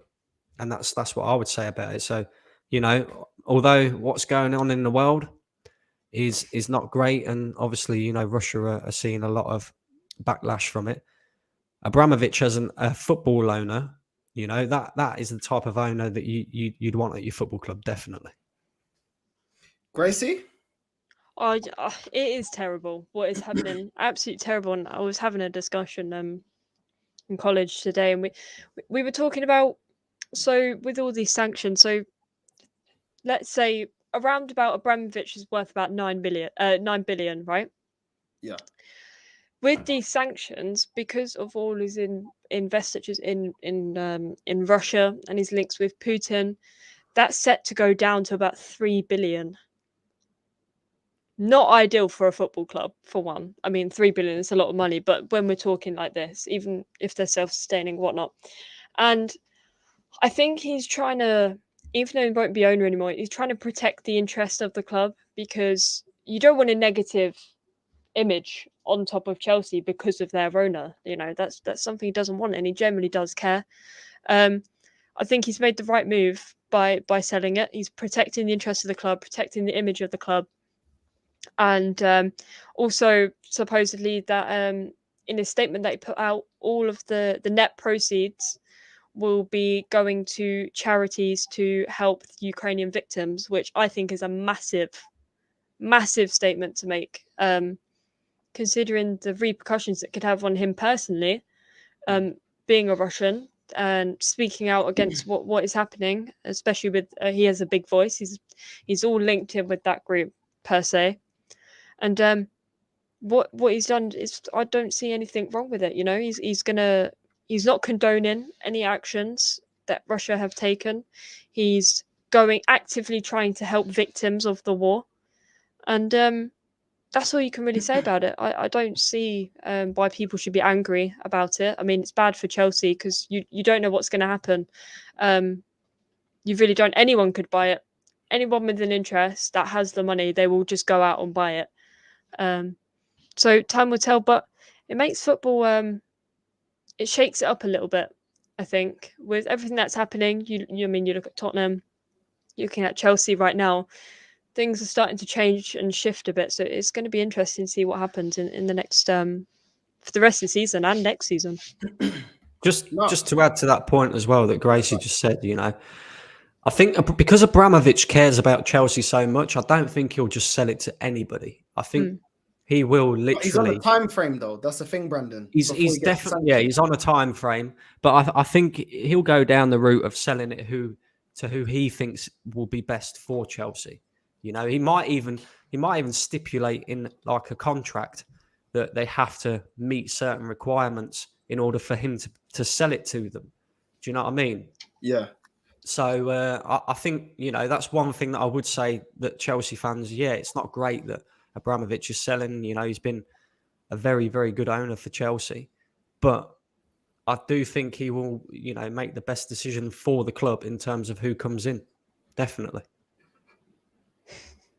Yeah. Yeah.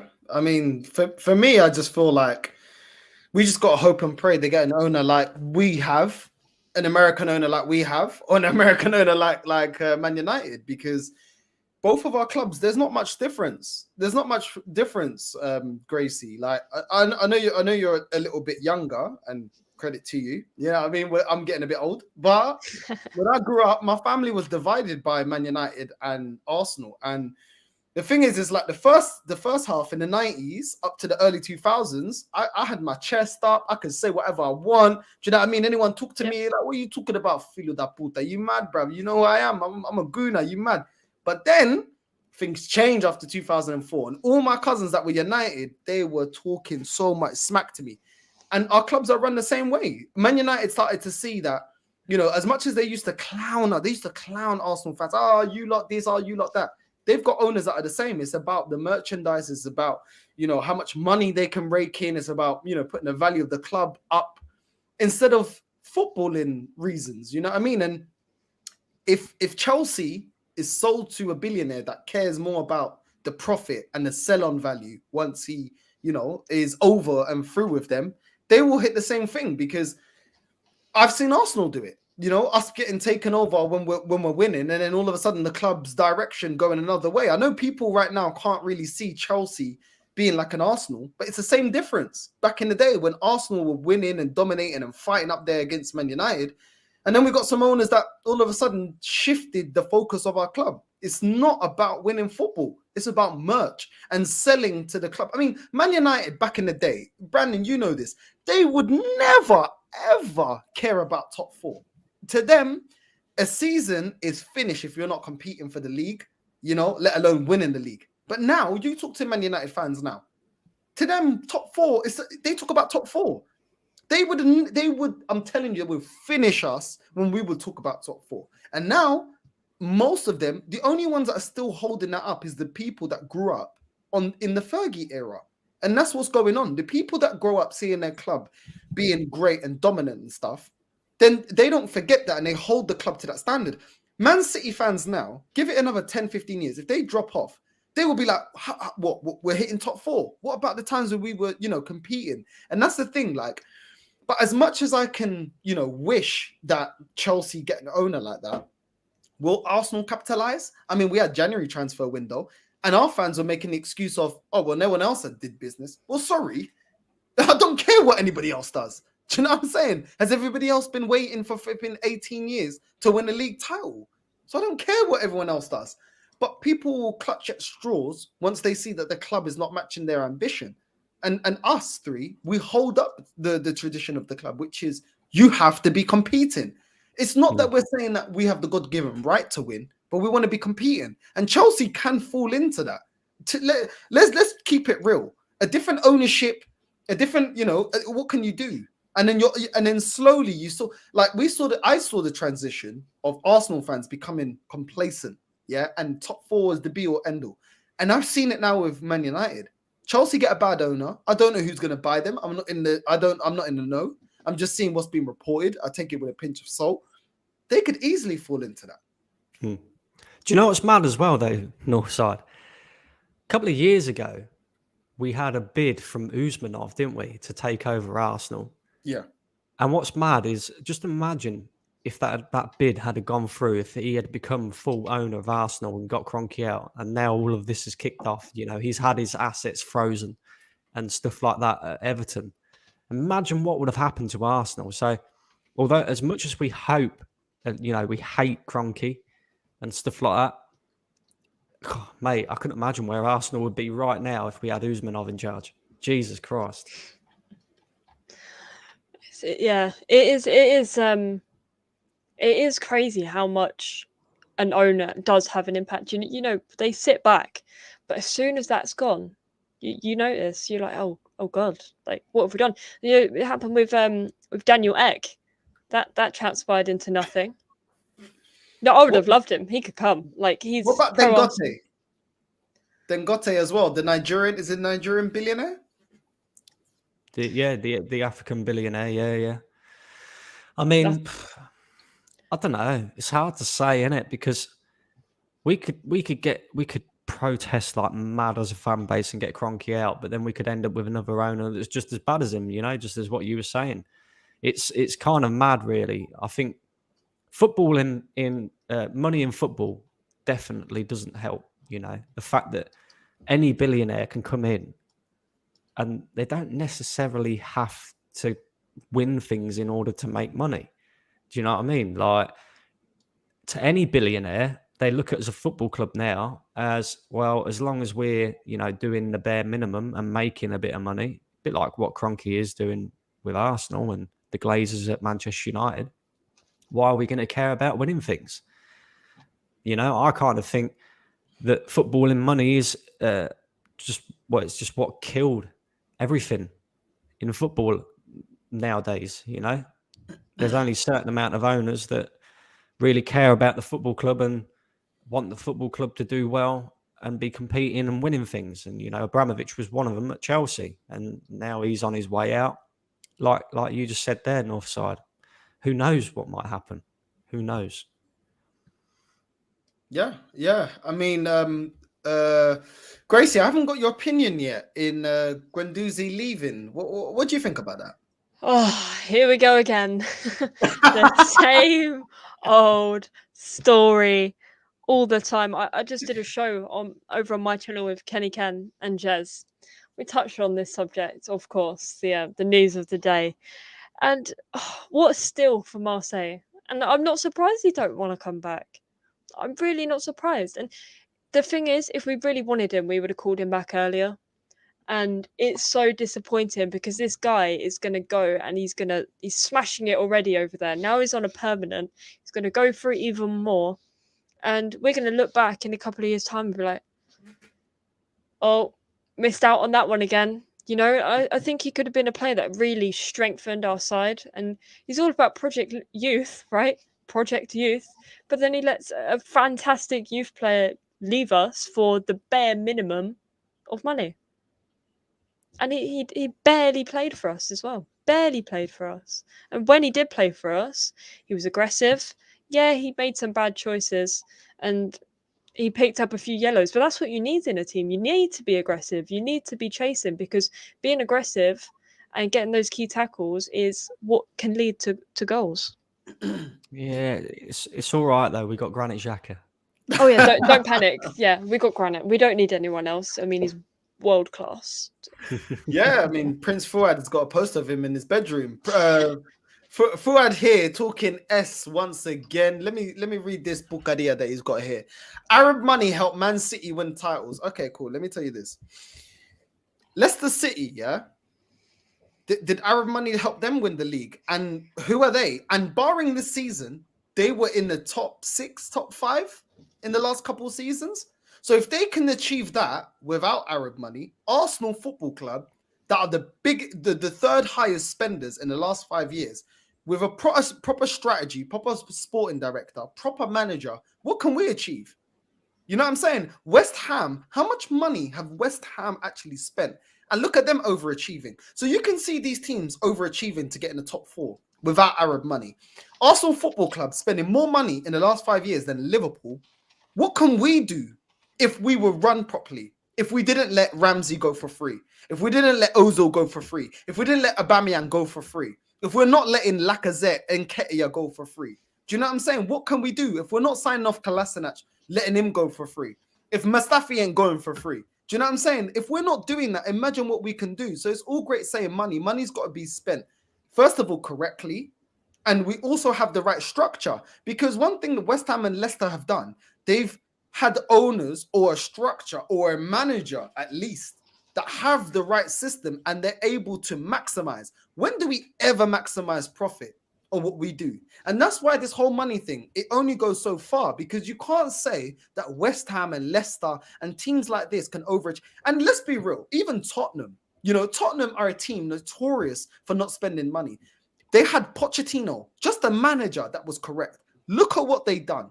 Now, we have more money than them, yeah? We have more pull. How can we not do more than what they did? They got to the Champions League final. And this is how important it is getting the right manager, yeah? When people say, oh, but he's a young manager. Well, so is Vieira. Do you want Vieira in? Well, so is Gerrard. Should we get Gerrard in? Well, so is Lampard. Do you know what I mean? You can make all the excuses you want. Managers have to go through their stripes just as players. Most players don't go straight to the big league. They don't go to play for Real Madrid, Bayern Munich. They go from small divisions, small teams, and they work their way up. So why is it that we have to, with them, that, oh, no, you got to earn your stripe, or no, we don't want to get them from the French league. That's a farmers league. But when it's this manager, oh, no, but he's a young manager. Well, then a young manager should be in a young league or in a small league, earning his stripes. It's ridiculous. Roy Keane said something, and I agree so much. And this is what I said to Fuad, yeah? He even said about Man United. He goes, I don't understand about this thing, what managers are available. He goes, most of the time, players aren't available. You go there, you see what the asking price is, you get it.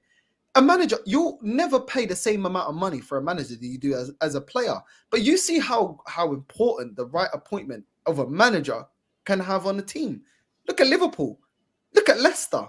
Do you know what I'm saying? Look at Tottenham. Tottenham almost became a big team. They almost won the Champions League due to the right appointment of a manager.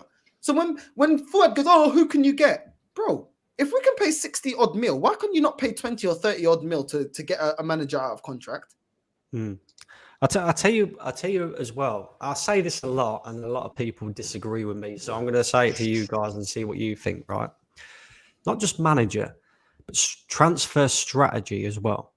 Now, I look at Liverpool as the prime example. They're competing for league titles. And I look at not only their managerial appointment, but their transfer strategy under Jurgen Klopp. Because let's not get it twisted. Jurgen Klopp is a great manager. But if you give him crap players, he can't do no with them. Yeah? You give any manager a load of crap players or players within a squad that's not giving you a balanced squad or anything like that, then it's difficult to do anything with them. Liverpool's transfer strategy is genius. And I say this an awful lot, and I don't understand why football teams like Arsenal, Manchester United, still do this to this day. Liverpool have rebuilt their squad by buying players that are Premier League proven. Players that are already playing in the Premier League. Players that are already up to speed with the league and just need improvement.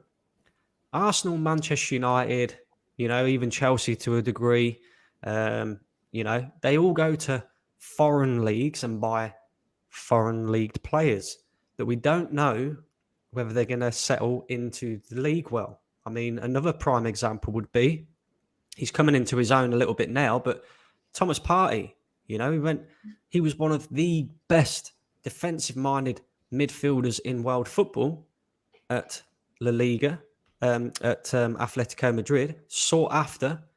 He comes to the Premier League, and let's be honest, up until now, he's flattered to deceive. But Liverpool, for example, they brought Andrew Robertson from Hull. They brought Van Dijk from Southampton. They brought Mane from Southampton.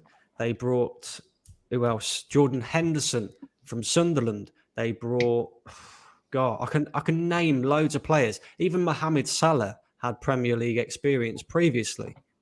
So all these players that come in are already up to speed with the league. They know what the league's about. And then all it is you've got to have a decent manager that can improve these players and turn them into top players. And that is exactly what people have done that on a budget. Let's not forget, I know the sale of Coutinho helped them buy Alisson, helped them buy Van Dijk.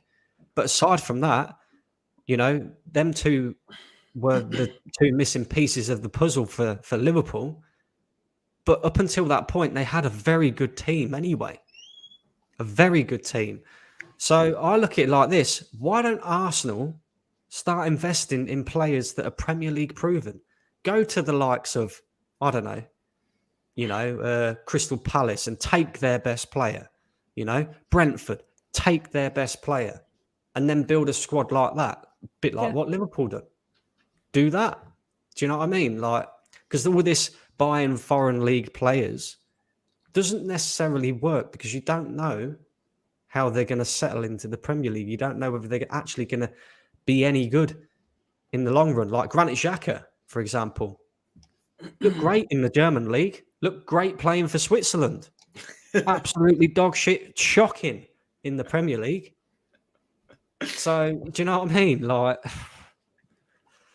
No, facts. I completely agree with what you're saying. Abdullahi, what a random comment. I know it's off topic. Do you prefer Spanish food or Portuguese food? I'll be real with you, bro. When I'm in Spain, I'm around Latinos, people from Dominican Republic, Peru, Ecuador, Colombia. So I like Latin food. It's very similar to the African food from the Portuguese side. I like sancocho, chicharrón. You know what I mean? Huevo, you know what I mean? But I like Portuguese food like bitok and all. If you know, you know, innit? You know. Listen, at least you lighten up the convo a little bit because Brendan was getting stressed along with me. So yeah, we're there. You know what I mean? But listen, man, Odegaard, I'll tell you something. Yeah, Odegaard needs to come to my mum's house. He needs to have some yam, some plantain, some kidney beans. Not baked beans, yeah? Kidney beans, yeah? You know that way there, yeah? Some lamb, you know what I mean? That's what he needs, but listen, Brandon, I get what you're saying, man. It's all about the structure, and I think that's the most important thing in football, man. It's all about the recruitment. You're 100%. Even Leicester had a brilliant recruitment system. Brilliant. Brentford coming up, they look like they got a brilliant recruitment system there. Do you know what I'm saying? And it's like, what about us? Do you know what I mean? Like, what are we doing?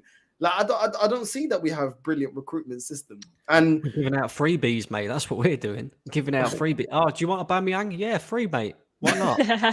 Oh, do you want another one? Buy one, get one free. You mentioned West Ham earlier, and West Ham's squad this season is worth about 315.8 million. We've spent more than that on a few players that are absolutely awful. Well, not dreadful, but awful is a better word to put it. So how is it that a team that has their team less experience, cost less, is overachieving and reaching for those top 4 positions and trying to compete? They're still in the FA Cup, for one. You know, it boils down to this thing of all of the, sorry guys, all of the, no, I've lost it. Someone just came in. I've lost my train of thought. No, that's it. Edu, you're the problem. It boils down to all of this crap of the slow transfer markets. And Fawad, you could say in the chat that we're in March now, get over it. But no, because in the summer, all of these teams, the big teams, Man City, Tottenham, Chelsea, they're going out and they're going to be looking for strikers when we need one. But we won't go out quickly and snap them up. We'll wait and see what everyone else does with their business. So I won't get over January because that's the prime opportunity right there to snatch anyone you wanted to, because no one was looking to sign anyone in January and they didn't. And summer going to be absolute mayhem because every team is looking to capitalize on everyone else's failure to sign anyone. And Fuad, I'll never be Arteta in. Okay, I'm not a flip-flop. I don't change my opinions. If he does well, then fair play. But sorry, ain't going for anyone. I don't even know. For me, I don't even know, man. I mean, I'm gonna do the preview tomorrow. Where do you guys, before we lock off, what do you think the result's going to be about? Against Watford. I know they look like they're going to get relegated. I got the prediction wrong of the last match. What's your prediction, Gracie? What's your prediction for the Watford match on Sunday? I'm on a 2-game streak, so this could be right. I'm going to go with 2-0 Arsenal. I'm feeling it. I'm feeling the positive. I mean, Jez went 3-0 earlier, which fair enough. 2-0 because I feel like they're gonna park back defensively and try to play it on the counter. But let's be fair, Watford are in massive trouble right now at the bottom of the league, and I think this game is crucial to win in terms of our fixtures coming up. If we can get 3 points against Watford, we're in a strong position. Because don't forget, we're going to have Aston Villa, Liverpool. You know, we got to try and pick up points against those. So if we try and get our goals up for the goal difference and get 3 points, then I think all will be looking well. Brandon? Yeah, I agree with Gracie. I believe it will be 2-0 Arsenal as well. I think we'll just be too strong for Watford. I do think, though, that now that it's getting towards the business end of the season, Watford will put up a major fight, even if, for them, a point would be good for them. They got a point against Manchester United during the week or was it last weekend? It was one or the other. Mm. But the only thing that I would say is if we can pick up 3 points in that game, I'm just looking at Manchester United's fixtures here. They've got an absolute madness. They've got Man City on Sunday. Then they've got Tottenham. And then they've got to play Atletico Madrid in the second leg. And then they've got to play Liverpool. So if we pick up 3 points at the weekend, it could just about secure maybe our position in that top 4. But yeah, Watford, we should be beating them. We should be beating them. We have the best looking Spaniard we know, mate. We should be slapping them. All is fine. Best looking defence. Oh God. Oh. Positivity's going around today, Positivity. Jez said 3-0. I mean, you better not tell the Arteta sexuals that because they'll probably be like telling him he's a flip-flop and he knows nothing about football. It's mad. No, fair enough, man. Fair enough. I mean, their second bottom, when you're looking at the goals, Emmanuel Dennis, a player that I actually quite like. He's their top scorer with 9 goals. Then they've got Josh King with 5 goals. Ismail Assar with 5 goals as well. In terms of assists, Dennis again with 5 assists. And Josh King with 3. So, yeah, man. I mean, listen, this is the Premier League. We all know there's always upsets. We always know that, not everything is black and white. But I expect Arsenal to win. I got it wrong against Wolves. We won. I expected us to lose. And that was only based off of our performance against them in the first match. I didn't think we were that great. Martinelli was the only one bombing forward. And that's why I thought, okay, we won't do that well. And Ruben Neves calling us out saying, we're celebrating like we just won the league. So I thought, they'll be ramped up, against us. But against Watford, I think they're done. I think they're just that kind of yo-yo club. I think they're going to pick up some points before they go down, but I don't think it's going to be against us. I'm going to go with what Jess said to Gracie. I think 3-0. I see us smashing them. I can't lie. Well, player for player, we're better than them, and I just think it's the kind of game where we pick up points, especially against teams. Bottom half of the table, we seem to pick up points. Even if it's a 1-0, I still expect a win. I'm always more concerned when we're against a team that is player for player better, going to bring the game to us. Maybe Watford will bring the game to us, but yeah, I'm going to go with a 3-0. I guess Fuad will come back on this and say that I'm in the mud and run up his gums, but it's okay, man. He come the other day, Gracie saw him. He come the other day looking like a Poundland 50 Cent. It's cool, man. I want to see that same energy when the season's done. You know what I mean? Coming in here thinking that you're little Dirk. I'm not about all of that. Do you know what I mean? Run your gums. The thing is with fans like Fuad, yeah, they speak too early, and that's what I love. I'm like, okay. Wait till the end of the season, because Fuad said if this manager doesn't get top 4, he needs to be fired. I mean, we've recorded it, so it's out there. I'm just saying we have the evidence. By the way, Chelsea have just equalised. It's 2-2 against Luton Town. Come on, Luton. I'm hoping Luton are going to win. I'm not going to lie. I'm rooting for all the underdogs. I've got Northern family, so watching the Middlesbrough game, I was cheering them on. I was like, "Come on, beat Spurs! Like, make my season of that of watching the FA Cup." And oh my god, what a game! What a game! To be honest, I thought my local team weren't too bad last night. You know, I was expecting a bit of a slapping from Manchester City, but 2-0 loss, not too bad. Not too bad. Yeah. This is Prince Fuad. We are in March. Stop crying. Pray for everyone. Sentiment SC, pray for everyone. Respect.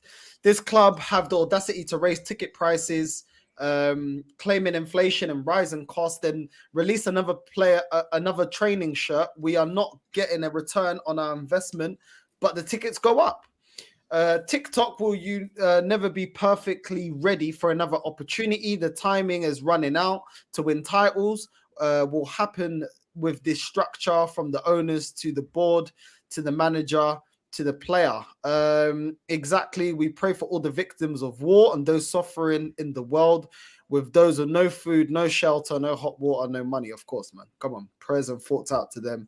And I hope that they're okay and it gets resolved. I know it's not a political channel, but we're all human, and yeah, of course we wish that for everybody in Ukraine and around the world. Russian billionaire Roman Abramovich announced Wednesday he plans to sell Chelsea Football Club, as it's in the best interest of the club, the fans, employees, and as well as the club supporters. I don't know if Chelsea will fall like the Gunners. Fuad, I love your loyalty to the club, but I think we should all wait to see where we finish this season before making any declarations. Respect to you. Good luck versus Lee Gunner. Is that tomorrow? That is tomorrow. When is it? I will make time for that. I need to see that. I need to watch this. Too. I want to watch the smoke. I need to see it kick off. Oh, as soon as this video is done, which will be done in about 5 minutes, I'll wrap up. I'll make the thumbnail. I'll try and make it as exciting as I can make it. And yeah, this is going to be hilarious. I want to do a reaction to this afterwards. I need to see, I need to watch this. It's going to be fantastic. I am going to make time out of my day. I need to buy a bell so I can be ding ding. You know what I mean? Each round, Fuad getting knocked out. Do you know what I mean? Like Amir Khan with his biscuit jaw, man's gonna get pounded, bruv. You know what I mean? Watch him. You know what I mean? I can't wait. I'm not even gonna.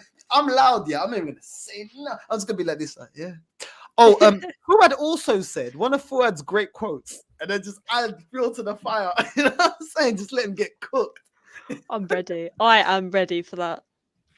Absolutely ready. Oh, good luck, Fuad. Good luck. You might want to bring your A game, because get ready. Just get that shovel out, bruv.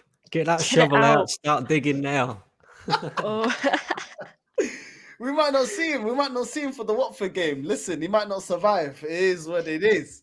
Rolo says, this is urgent, Northside. Have you heard any of my brother Jacob with the Draco? He's a big fan of your channel. I haven't seen him for 2 weeks now. After he went chemistry practicals, I'm really worried. I don't know if you're clowning. I have. I've seen him. He messaged me the other day. Oh, is it? Okay. Yeah. He's good. He's good. He's good. He's good. Science isn't that dangerous. I mean, I mixed a bunch of chemicals today, and I'm alive. I haven't grown an extra arm yet, so we're fine. Listen, can you make something up that we can serve to Fuad so he can wake up from this concussion? Because he definitely was dropped on his head as a baby, 100%. Oh, facts, Brandon. Liverpool, Premier League proven players. Also, Kante, Premier League proven, and Xhaka wasn't. Xhaka's not even a great Switzerland player like that, though. I don't get it. He's just a good player. I don't even think he's a good player. That's how bad it is. I can't even say that. Oh, here's Fuad waffling again. Fuad, I'm the captain now. Respect back to you, Fuad. The likes of Tony, Rafinha, we should be looking at. Their Premier League proven. Our setters signing been good and amazing. Amazing. Amazing. All right, then. I've just realised he's got a picture of Lacazette as his profile picture. Oh, yeah. I've just realised that. That is brilliant. I did say he looks like a Iraqi version of Lacazette as well. I can't even lie. That's his boy. Big up all the Iraqis, man. I got a good Iraqi friend. We are done out here. I think we need to develop ultras. Too many of our fans settling for Project Youth and novice managers while season tickets go up. You know what? Maybe we should, man. Maybe us three, we should start this ultra thing. You know what I mean? Start That's a a good movement. shout. What are you thinking, Gracie? What are you thinking? Listen, my girl, yeah, the Colombians, Latin people love cowbells. It's bare loud. Maybe I can get you some cowbells and you can be ringing it boom, boom, boom, boom, boom, boom, boom, boom, boom, boom when you're at the game. You know what I mean? The ultras. We're not doing drums. We're keeping it original. We're getting the cowbells. I'll tell you this: I am in a military band, so I do actually play. I play snare drum and Yeah? a bugle, which is a mini trumpet. Yeah, no, yeah, I'm a drummer. I'm a drummer. Secretly. Come then, come. I say we set it up, man. F it. Outside the stadium, just bang, bang, bang, bang. You know what I mean? Yeah. We could do it. You know what I mean? Brandon will do a little dance. I'll be there with the megaphone. Then Fuad can spit some bars about how much he loves Arteta. Listen. Yeah. It's a band. Mad. It's happening. Fuad, top 4 is coming, baby. Cool, bro. Will Fuad turn up? Because it's going to be epic, bro. It's going to be epic. Gunner vs Fuad will only be productive if they don't talk over each other. It will be entertaining, though. Listen, I'll be the mediator, and I'll make sure everyone gets their own say. But you know how it is in a debate. What I'll just do is like one at a time. I'm just there. I'm just the referee. Do you know what I mean? But when he gets knocked out, I'm gonna laugh, blood. I'm gonna be like, that's it. Do you know what I mean? But I might do the let's get ready to rumble. You know what I mean? Just before it goes, ding ding. You know what I mean? Fuad, go in there with your baked bean head, bruv. Gonna get finished out here. Respect to Fuad though. All jokes aside, like fair enough. Like coming on and like being an Arteta in and going against the opinion on a mainly Arteta out channel, like fair enough. I couldn't do it. No, 100%. You know, I know Lee and many other channels have said, "Oh, where's the Arteta ins?" And this is why I said, look, he's the only one that's got the cojones to come on here and say what he says, and that's why I respect him because he doesn't hide. He shows his face. He says what he says. He doesn't, flip and flop. And to be fair to him, when I put him with questions that he can't answer, he goes, "I can't answer that. That's wrong. I can't answer that." No, you know what? I respect that. At least you can do that. And the same with me. If I get things wrong, trust me, I'll admit that. But listen, yeah. Gracie May, True Gunners, people, make sure you like and subscribe to their channels. Make sure you go and support. Listen, guys, thank you so much for coming on. And it is what it is. Tomorrow, make sure you tune in for Fuad versus Lee Gunner. Make sure you're subscribed. It's going to be at 5 o'clock now. It's going to be at 5 o'clock. And thank you for all the comments, the support, everything. Brandon, thank you. Gracie, thank you again for coming on. And we're out.